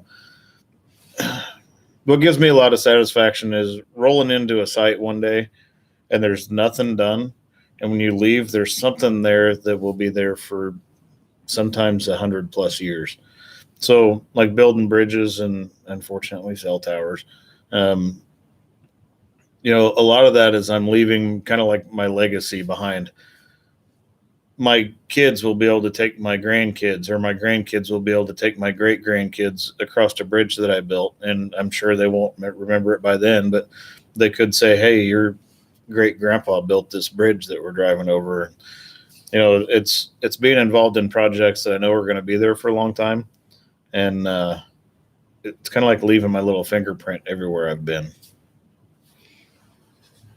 Now there's some places where you're doing demo work and you showed up and there was a structure there and now it's gone. Well, I guess that kind of takes that away. But, there are a lot of jobs we do that we go in and it's something that's going to be there for decades. Mike Manford, you love cell towers. Not so much. Transit, really not the air conditioning. That doesn't suck either. Air conditioning is a good thing. There's a lot of times there's people that want to throw stuff through my window, I'm sure. But question, has this been backwards the whole time? I just now noticed that, like the lettering. Is that backwards to you guys? Like where it says to the top crane on the bottom corner?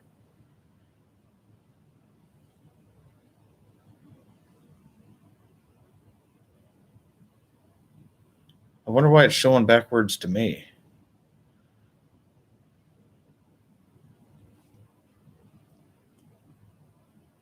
Huh. So on my screen, it's showing a mirror image of it.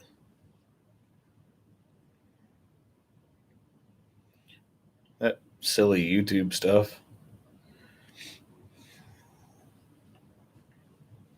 I think YouTube really screwed up when they went away from Google Hangouts, because that was the easiest way to do live streaming and have guests on. You could just click on Google Hangouts, start a live stream, send someone a link, and there they are with you.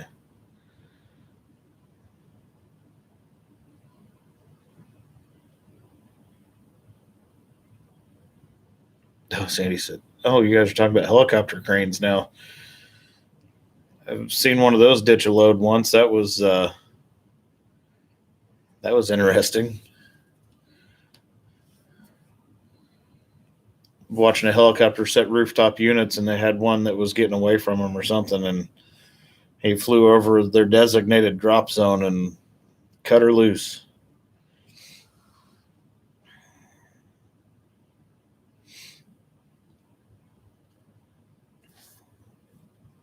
On a side note, I've had the scooter out a little bit, tried to shoot some video with that around town, and well, I need to figure out a different place to mount my camera because it shakes so bad that it wouldn't even record audio. So gotta work on that. I also figured out too that this much beard riding a motorcycle is kind of problematic. And I kind of want to just let it keep growing and see how long it's going to get. But then also when I get on my motorcycle and it's like this, it's kind of frustrating.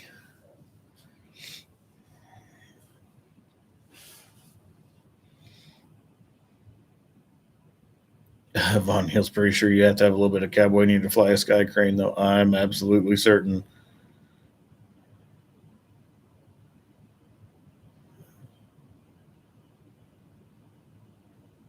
Drew Bradley, progress on the engine. Which engine? Jason Heltzley, I saw that. Saw you posted a link. Thanks for posting that. King 2042. I need a beard bra. I was tying a bandana around the lower half of my face when I rode, but to me that kind of looks. I don't know. Maybe I'm just thinking it looks tacky, but.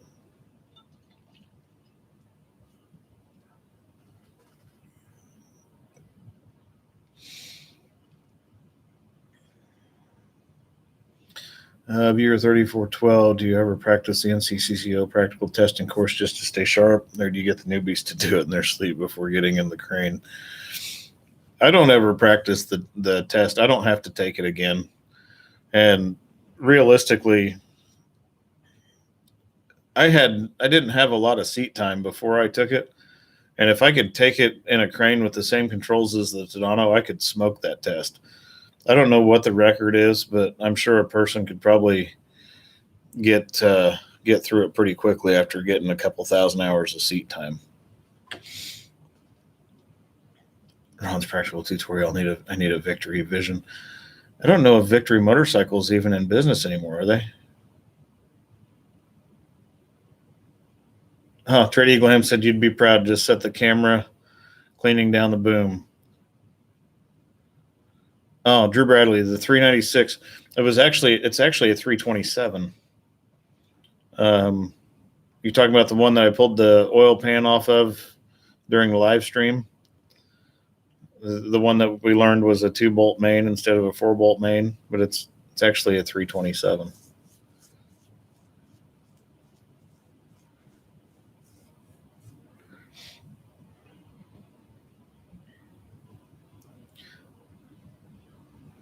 Feel like I'm missing something.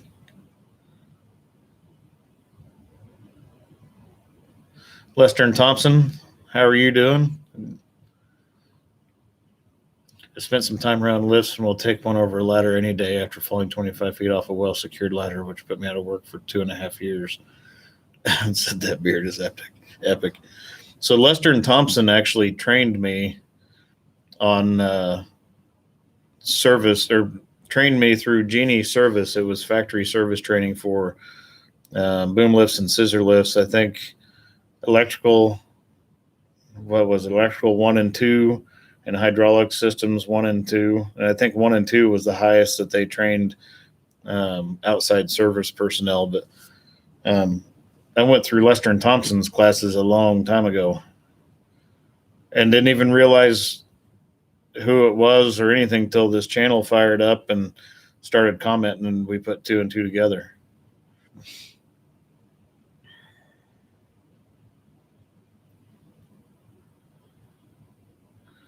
Viewer 3412, ever kicked anybody off site for failing safety rules?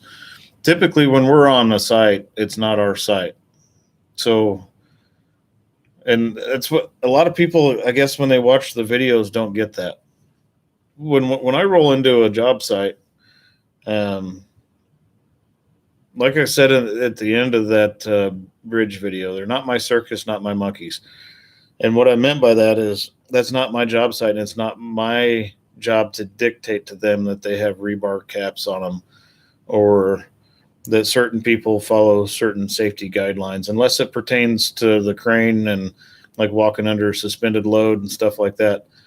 I can't hardly yell out the window and stop operations when there's a 2 crane pick going on and I see somebody climb over the top of a beam without fall protection on. At that point, we have to set the beam, and I can tell his boss, hey, that dude's up there without fall protection on, and he probably shouldn't do that. They can tell me to pack sand if they want, because my job is to roll in there and make their pick for them safely, timely, and professionally. So,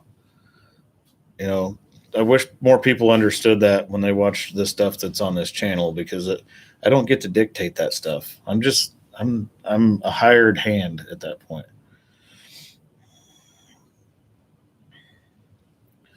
Drew Bradley says, I'm sorry, Jimmy, I have to take off. Good job today. Good job, moderators. Be safe and kind to one another.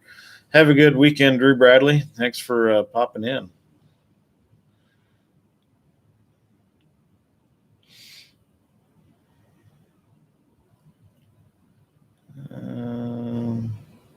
Sandy S., I forget if I've asked this before, but does the chair on or the cab tilt in the Tadano? The inside of the cab rotates inside of itself. So the operator station rotates inside the cab.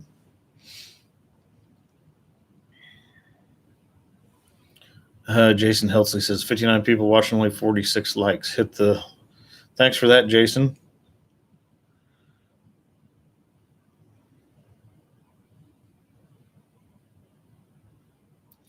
Nathaniel Lee says, Jimmy, have you ever had a Ford F-100? I have not. I've had a Ford F-150. John Warren, how are you doing, John? Hope things are well up north.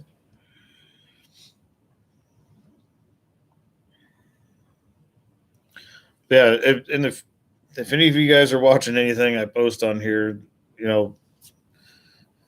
please know that when I'm on a job site, I've asked permission to record. Some guy even called me out on that bridge video. He's like, well, maybe you shouldn't be recording on a job site. I wouldn't let you record. I asked permission before I record. And that particular general contractor was excited for me to record. He thought it'd be cool to go back and watch it. And I don't disagree. It's a cool video to watch. If they give me explicit permission, and really, Missouri is a single party state when it comes to audio video recording. If it's public property, I can record. Well, that's anywhere. If it's public property, you can record on that. But in Missouri, it only takes a single person to consent to have a conversation or actions recorded via video or audio. So I don't technically have to ask permission, but I do.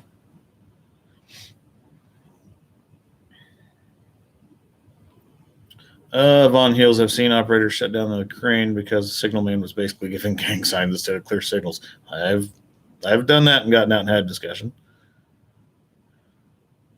Sandy, there is a minimum lift radius for the Tadano. It depends on boom lengths.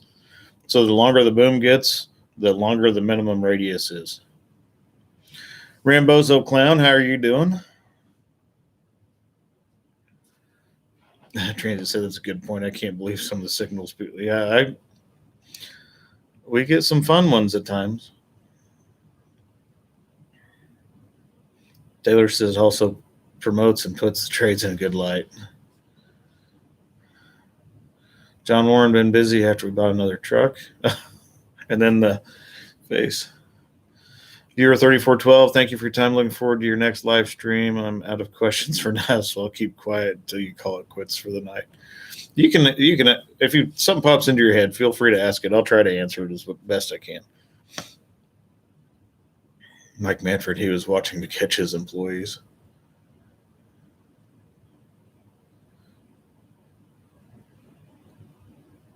General knowledge says you've probably seen your fair share of other trades on a site.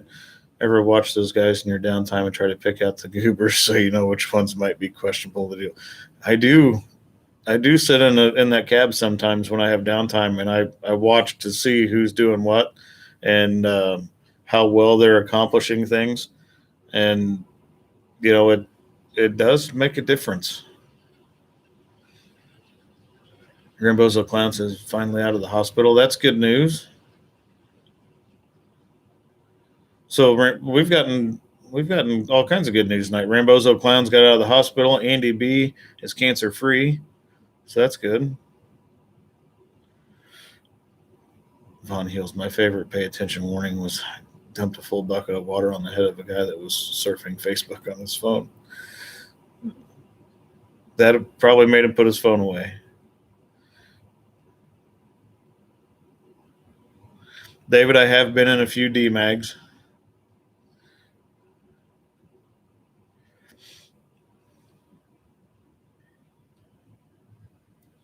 Not much. I haven't been in a DMAG much. I was on a wind farm. We had what was it? It was a Terex DMAG, I think AC 600 or something. That's been a long time ago. Man, that was 10 years ago.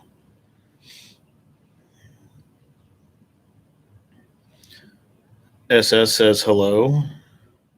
Transit had to run in some pretty stiff wind for the first time of their day. Learned real quick not to hit the swing brake, but instead just swing in the opposite direction. Yes, counter swinging does help, but sometimes you can get into counter swing too hard, and you'll make the boom do a funny little wiggle, and that'll get your attention too.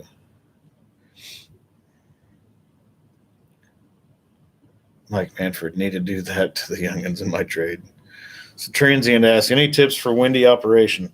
One, don't operate in winds higher than what your crane's rated for. So that naturally goes without saying, but there's my disclaimer. The other is it depends on if you're in a swing cab or if you're in a free swing machine or one that has an automatic swing brake. If you're in a free swing rig, you can ride your foot brake a little bit until you start getting into swing. And if you sit in that rig long enough, you'll figure out where the point is. But you can ride that swing brake a little bit while you're getting into swing, and then as the swing starts overcoming the wind, then you can get off of your swing brake. And then when you're say you're swinging left and the wind's pushing on the right side of your crane, you can either counter swing or you can drag the foot brake just a little bit, but I prefer a little bit of counter swing. You'll get the feel for it.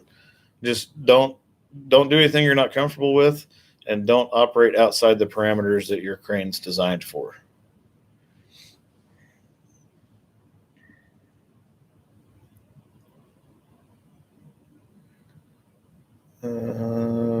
Sandy, I managed to drop a big cell tower section 10 and screamed headache as you do. And instead of running for cover, this one goober just stood there and stared at me. I always like the ones where someone's working next to something tall and someone yells headache and they just look up. They're like, oh, well, what's falling? Well, that's when you need to find something to get under. SS says, love your vids. They help me so much. I'm glad I can help. Jason Heltzley says, while doing a 2-crane pick, how do you communicate with the other crane operator? Do you use two-way radios? We don't always use two-way radios. It depends on the situation. And I've made 2-crane picks where there was no communication between myself and the other operator, other than one signal person. Really, if you're adjacent or picking with another operator that is a decent operator, it's kind of a choreographed dance. The other person knows. It's almost like they know what's going to happen next. Of course, we always talk about it beforehand, and there's a pre-lift meeting involved with 2-crane picks, but we don't have to necessarily communicate with one another. As long as you have a signal person that can handle both cranes, and really you got 2 competent guys in both cranes, it will go pretty well. KB, how are you doing? Sandy says headache means run. What I've dropped doesn't really matter. It's not like I'm going to call headache for a dropped washer. Fun Heels. I've had to work with cranes that were not in your line of sight.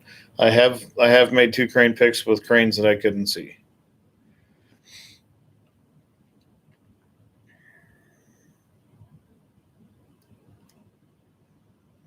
John Warren's been fun. Someone replaced the oil cooler after it went out. Never cleaned the cooling system. Oh. You flushed it 3 times with Dawn dish to get it all out. If that doesn't get it all out, go pick you up a couple jugs of Restore and Restore X. It's made by Fleet Guard. That stuff is fantastic.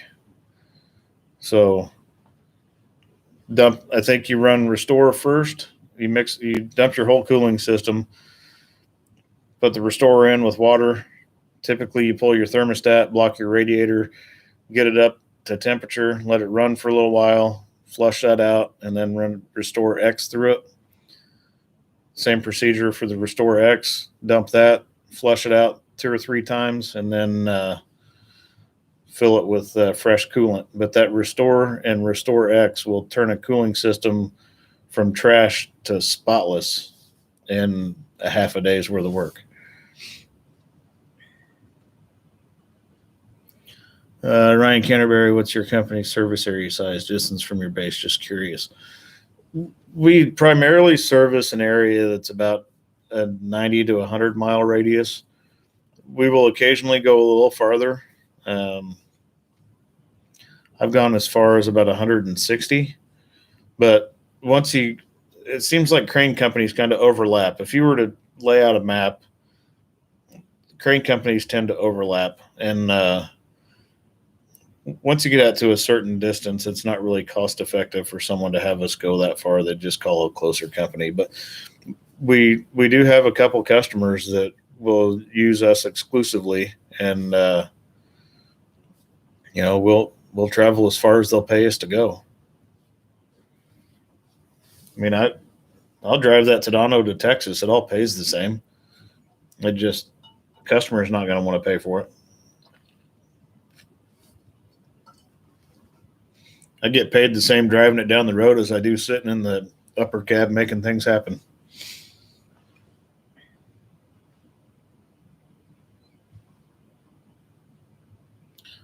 Oh, John said, "Oh, she's super clean now. All heater hoses are replaced along with all radiator hoses." That's good. Sandy B says, "Do you ever leave the crane set up on site, or you always drag it down and set it back up again every day?" No, we'll leave it set up on site. Now, the reason why we pulled out of that riverbed every day is there was rain and lots of rain in the forecast all 3 days that we were on that job. And I was not going to leave that crane sitting on that crane pad overnight just in case they got 3 or 4 inches of rain up north and then flooded the crane pad. And then we'd have the old Tadano trying to swim in the river. So, we'll typically leave it set up. That job was significantly different than most.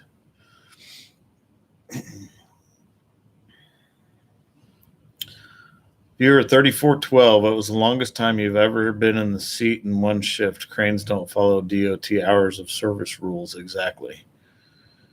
You would probably freak out if I told you. Von Hills drive to Texas. You better block out a week to make the drive and take your tanker with you. Oh, yeah, a tanker and a whole bunch of def. And not to mention it'd take you forever to get there at the top speed of 53. And it actually averages about 35, really.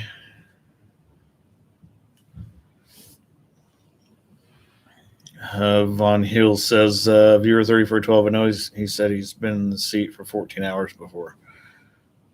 I've worked 28 hours straight before.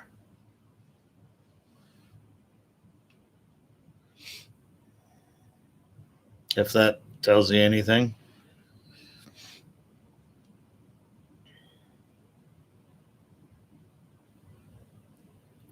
And actually, last summer we road tripped to Florida, and I was hoping to meet up with a few of you in Florida and wasn't able to, but road trip to Florida, and we were going to stay in Memphis on the way back, and I was going to meet up with Ron Pratt and have dinner with Ron Pratt on the way home. But we got to Memphis.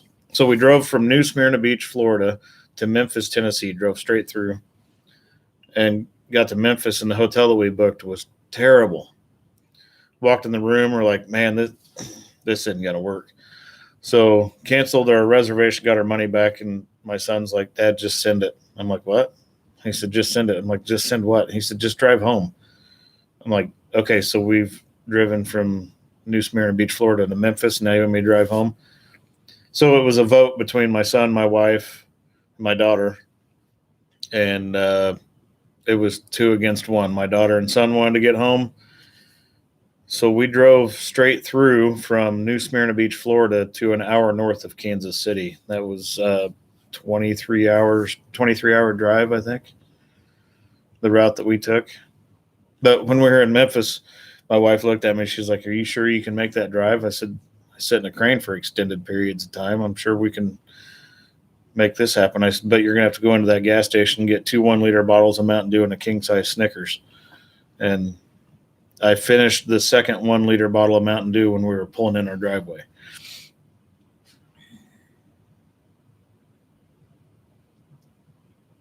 Paul S. says, cheers from All Crane in Columbus. Hello, Paul S. Cheers from To the Top Crane in Missouri.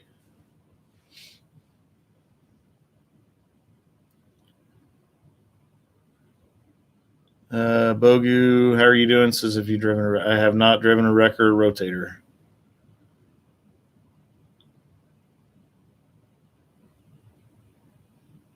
Viewer 3412 few. That's about right. A night shifter covered a day shifter is a favor. The boss didn't mind as long as the crane was operational the whole time.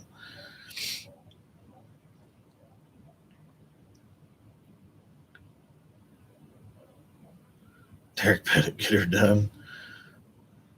John Leininger, how are you doing? Says Memphis to Kansas takes 11 hours for my 65-mile-an-hour truck.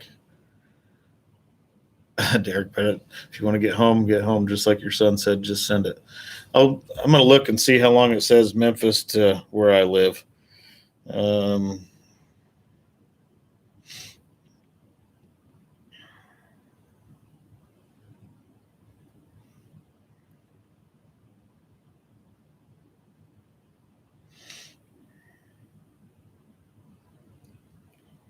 So from Memphis to my house was, 8 hours and 10 minutes.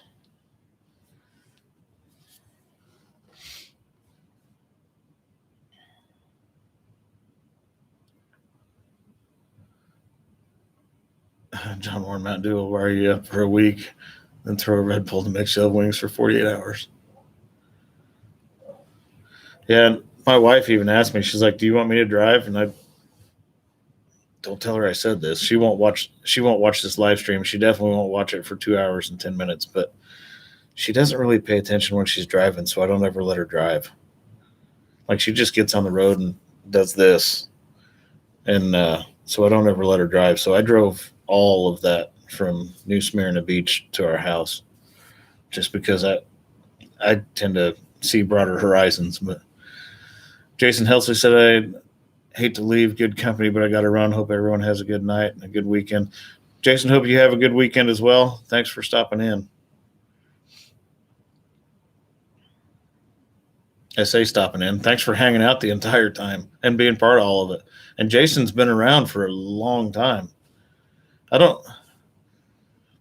wish I could go through and see how long everybody's been a subscriber, because there's a lot of people in here right now that have been here like since I had 150 subscribers, or 100. So basically the beginning. Von Neal said, I stayed up for 5 days straight before, not sure the 6-hour drive at the end. That was safe, but we all made it home in one piece.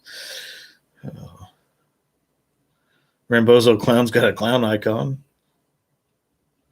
Von Heels, I subscribed when he had 3 videos on the channel. So, wow, that was. So, did you did you find me through like G4 Outdoors or Cut and Clean Lawn Care? That had to have been.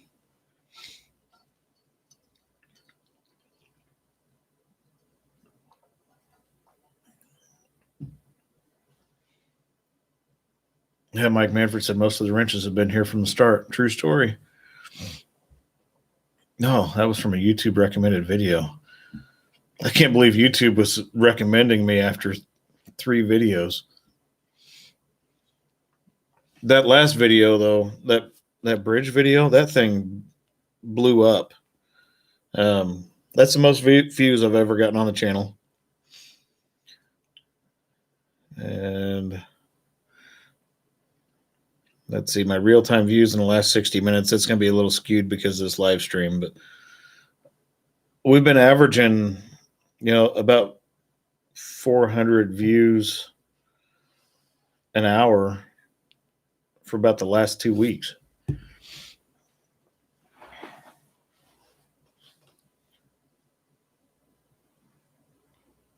Ryan Canterbury, I went from San Antonio to Cleveland, Ohio in 23 hours and 55 minutes.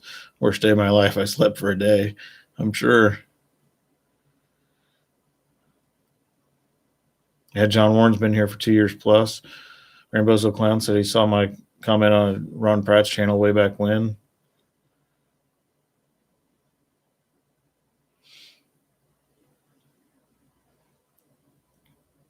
Mike Manfred says I got to recommend from Let's Dig 18. Had John Leininger about 2.5 years.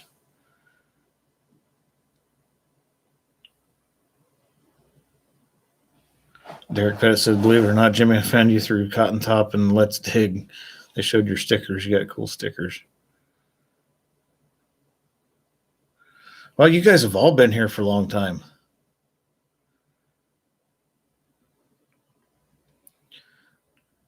Transit said, I wish there were more Brody vids, but I'm sure most plants frown on the filming thing. Yeah, that's going to be tough to do. Broderson videos, those are always used inside, and a lot of places, most every place we go into, they've got a no video policy inside. So I know what I can do. Since Kyle's kind of green and new to the world of cranes, I've been sticking him in the Broderson here and there because the Broderson's a great machine to learn on. And so I'll have Kyle doing some stuff at the shop, and I'll record Kyle operating the Broderson. And if he's watching, he's probably going to be nervous now because he's going to think I'm recording him, which I probably will be. But yeah, that'll make some cool video. So a lot of you guys found me through Let's Dig, and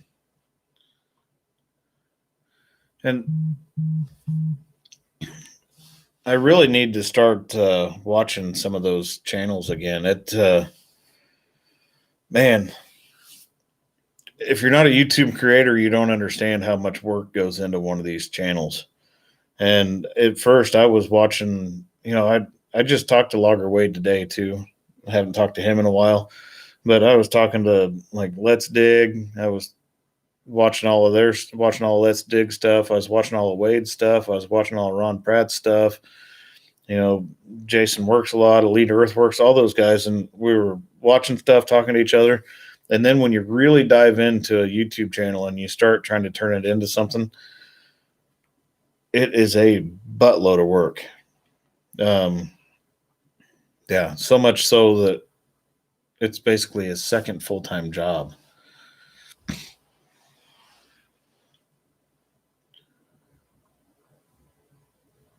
And, when you got that second full-time job and you're sitting here trying to edit videos and upload them, it's really hard to watch other people's stuff. Sandy said, I think the first video I saw was a sewer plant job. That was like day one, almost day one. The first video I posted was the intro to the channel. The second video I posted was when I maxed the crane out, and that was a max pick, setting those 60-some thousand pound precast pieces down in a hole that was about 45 feet deep. And that video hasn't gotten a lot of views. So if anybody's watching that hasn't seen it, that was shortly after I started operating that crane, and the very first real crane video that I put on the channel. And that was a nerve-wracking and sketchy pick, and I'm surprised it hasn't gotten more views than what it has. Anytime you're maxing a crane out, plus you're dropping something into a deep hole, Um, yeah, that'll make an operator get a little nervous. AMAC's been here since the beginning. Zane 2.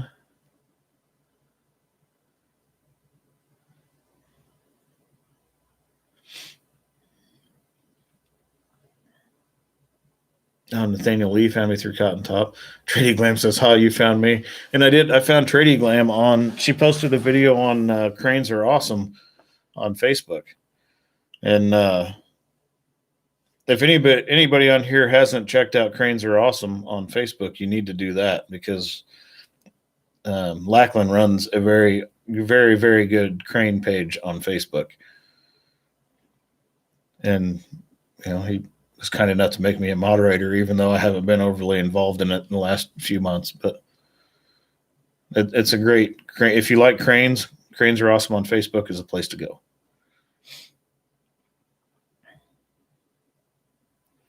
Mike Manfred said, "I still watch all of them today. I need to catch up on Lead Earthworks." Yeah.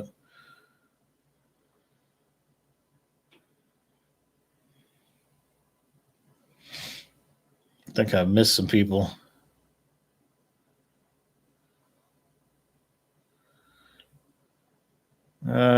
Tyler Kinsey is a new crane operator. I don't have a lot of seat time, but I want to move up to larger mobile or even crawlers. Do you find it hard to transition between different cranes?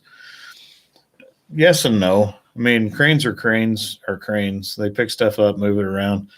The bigger the crane, the more responsibility, meaning there's a lot more stuff that you have to pay attention to. Assembly, disassembly is a lot more difficult. So, honestly, if I could spend the rest of my time in a small swing cab crane, I probably would. It wouldn't be as exciting for the channel, but there's a lot less to worry about when you're sitting in a smaller rig. So don't try to move up too fast. You'll know when you're ready to move to the next bigger size crane or transition to the next thing. Just don't try to push yourself too fast. Because really, if you're uncomfortable with something, a lot of times, well, two things can happen if you're uncomfortable with something. One is you'll be so overly cautious that you will fail to do anything that's asked of you that doesn't, that the machine's perfectly capable of, but you're not comfortable with doing. And that could get you run off of a job. And then the other thing that could happen is you could be so caught up in the stresses involved that you miss something. So, yeah, there's got to be a happy medium in there.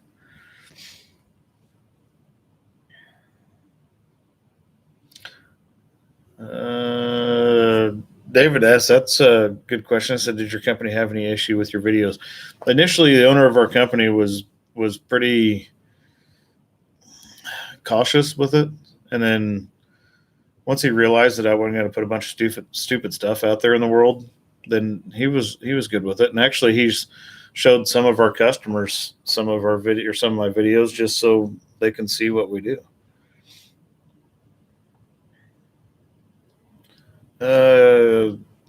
John Warren, thanks for throwing that up there. KPEP just started school to be a crane operator this week. Feels pretty nice. I'm a member of the IBEW and plan on doing crane work with them. I like your videos. Thanks for that. And learn everything you can in school and keep the dirty side down. Michael Malone, I'd seen when you'd comment on one of Ron Pratt's videos. That's how I found your channel. Nathaniel Lee, I'm not sure I'm following you there.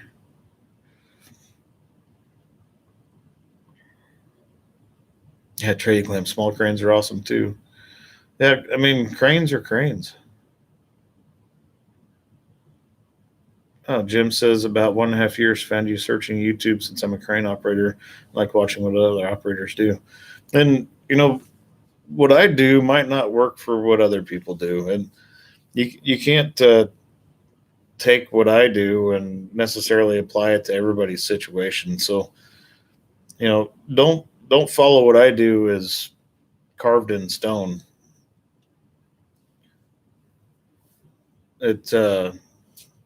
I try to do everything I can right. None of us are perfect. Um, I try to be as cautious and safe as I can possibly be, and you know, everybody goes home safe. Sandy asked which crane gets the most work out of your company's fleet. Our 180G, the one that I sit in. It's been the busiest crane since we got it, I believe. Viewer 3412, I believe your videos can be a great way to avoid litigation and accidents. Keep on using video even if it doesn't end up on an upload. The inverse can also be true. If I blatantly screwed up and recorded it, they could use that as evidence.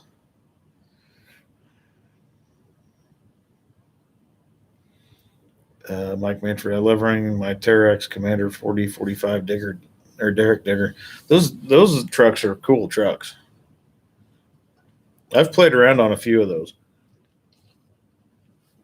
I was actually a mechanic for a large electrical contractor in the Kansas City area for a while, and we had several of them, and they were pretty neat machine.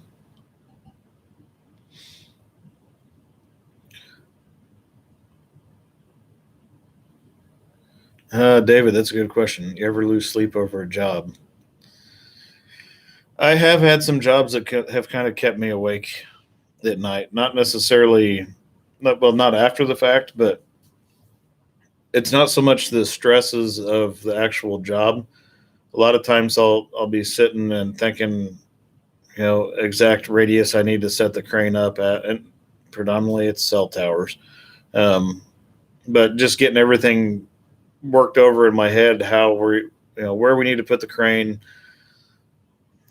boom angles, lengths, and just stuff, work stuff. But yeah, there are times that it'll keep me awake thinking about it.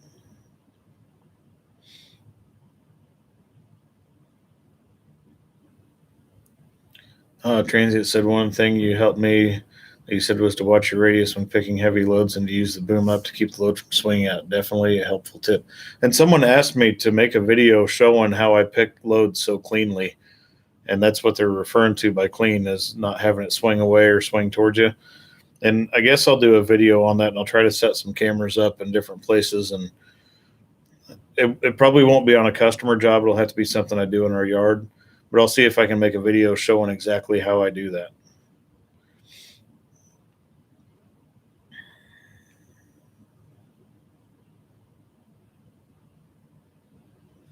Von Hill said, I've seen companies that have had issue where lower people on the totem pole do not feel like they can speak up or walk away from an unsafe situation.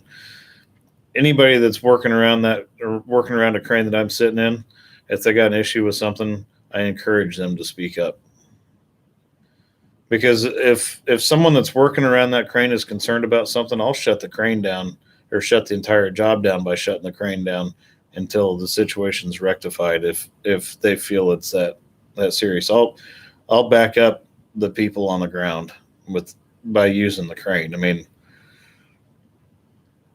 just like say I don't know, say we were having to do something with a man basket and the wind was starting to pick up and the person in the basket was getting a little concerned about it, even though we were still in the legal threshold. I'll shut the rig down if that person doesn't want to be in the basket because of the wind. I wouldn't want to be in the basket if I felt it was unsafe. So why would I expect someone else to be? So, there's that. And for those that are curious, the OSHA standard says no crane man basket work in excess of 20 miles per hour. So say I had to fly a guy in 16-mile-an-hour wind and it was blowing him around enough that he didn't feel he was safe, I'd shut the crane down if need be to keep him from taking too much heat.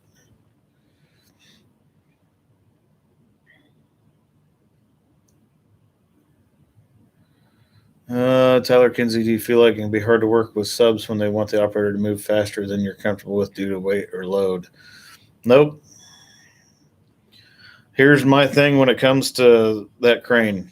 If I'm sitting in it, I don't care what crane it is and who owns it, but if I'm sitting in it, operating it, it's my crane at that point. And if it's my crane, it's my rules. And if someone gives you a hard time for moving slow because something's heavy or, you're on the edge of your chart, the easiest way to tell them is I work in 3 speeds: slow, slower, and stop. And the more you harass me, the closer to stop I get. So, and I've actually had to pull that out on a job before in my early days. So keep that one in your back pocket. If someone starts giving you a hard time, just tell them I work in 3 speeds: slow, slower, and stop. And the more you mess with me, the closer to stop I get.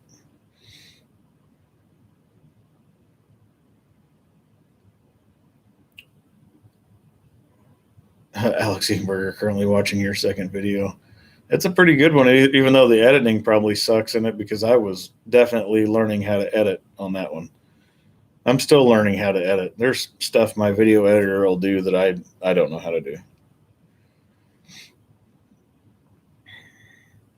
John says, will the crane allow you to overload it or operate it beyond its limits, or will it shut down? I remember the 2-block thing you talked about in the past.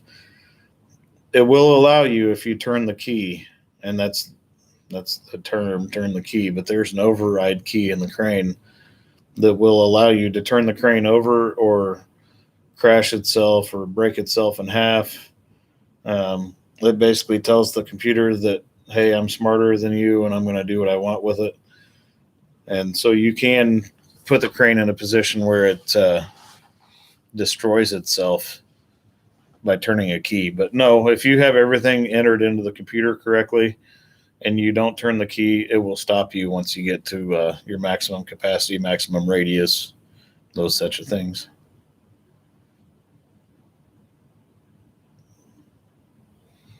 Viewer 3412 said, for those swing videos, try putting a camera on the tip of the boom, looking down to the load to help observe swing. I occasionally will put a camera on the end of the boom, but not for my use, but for the channel. And, a camera on the end of the boom is kind of a pain because it's hard to control it. The batteries only last so long, and it's hard to start and stop it. Even with this fancy $70 remote for a GoPro that doesn't work very well, which is why it's sitting on my desk and not my camera box, it's still a pain to use.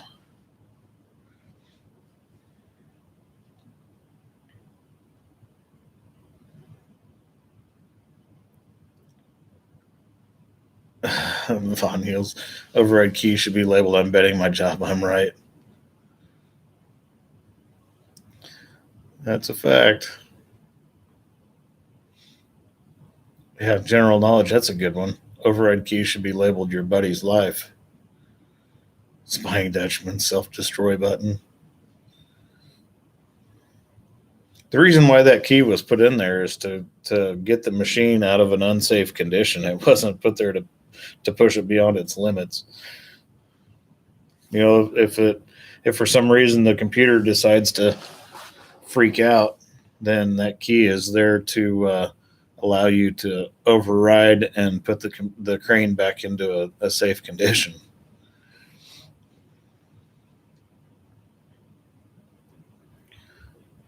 But we've been going for almost 2.5 hours now.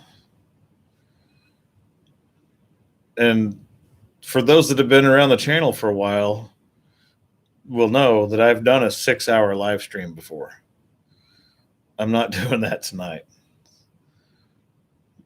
Sandy, something I mentioned with regards to autopilot, the computer will run out of programming before a competent pilot will run out of ideas. That's a fact. Probably the same in a crane. So with that said, Von Heels, let's go for the record. Not tonight. 6 hours was plenty of talking. Scott 24 1966. How much is the crane you operate worth? About $1 million or so. Spying Dutchman is 3:30 a.m. there. John Warren, let's break the record. We're not breaking the record. Viewer 3412, when's the next live stream? I used to do them every 2 weeks, and then I figured out that every 2 weeks was a little bit frequent. I don't know. I'll try to poke one out there once a month. And I'm trying to get a video out once a week, and sometimes it's not happening. I mean, I went there for a stretch. I didn't get a video out really for a couple months, but I try to do a video once a week, maybe twice a week, and I'll try to do a live stream once a month. But if you come up with questions before then, you can reach out to me on Instagram or Facebook, and I'll try to answer a question for you. Von Heels, I'm willing to wait till tomorrow. Mike Manford, that was a great night. My throat hurt after 6 hours of talking on a live stream.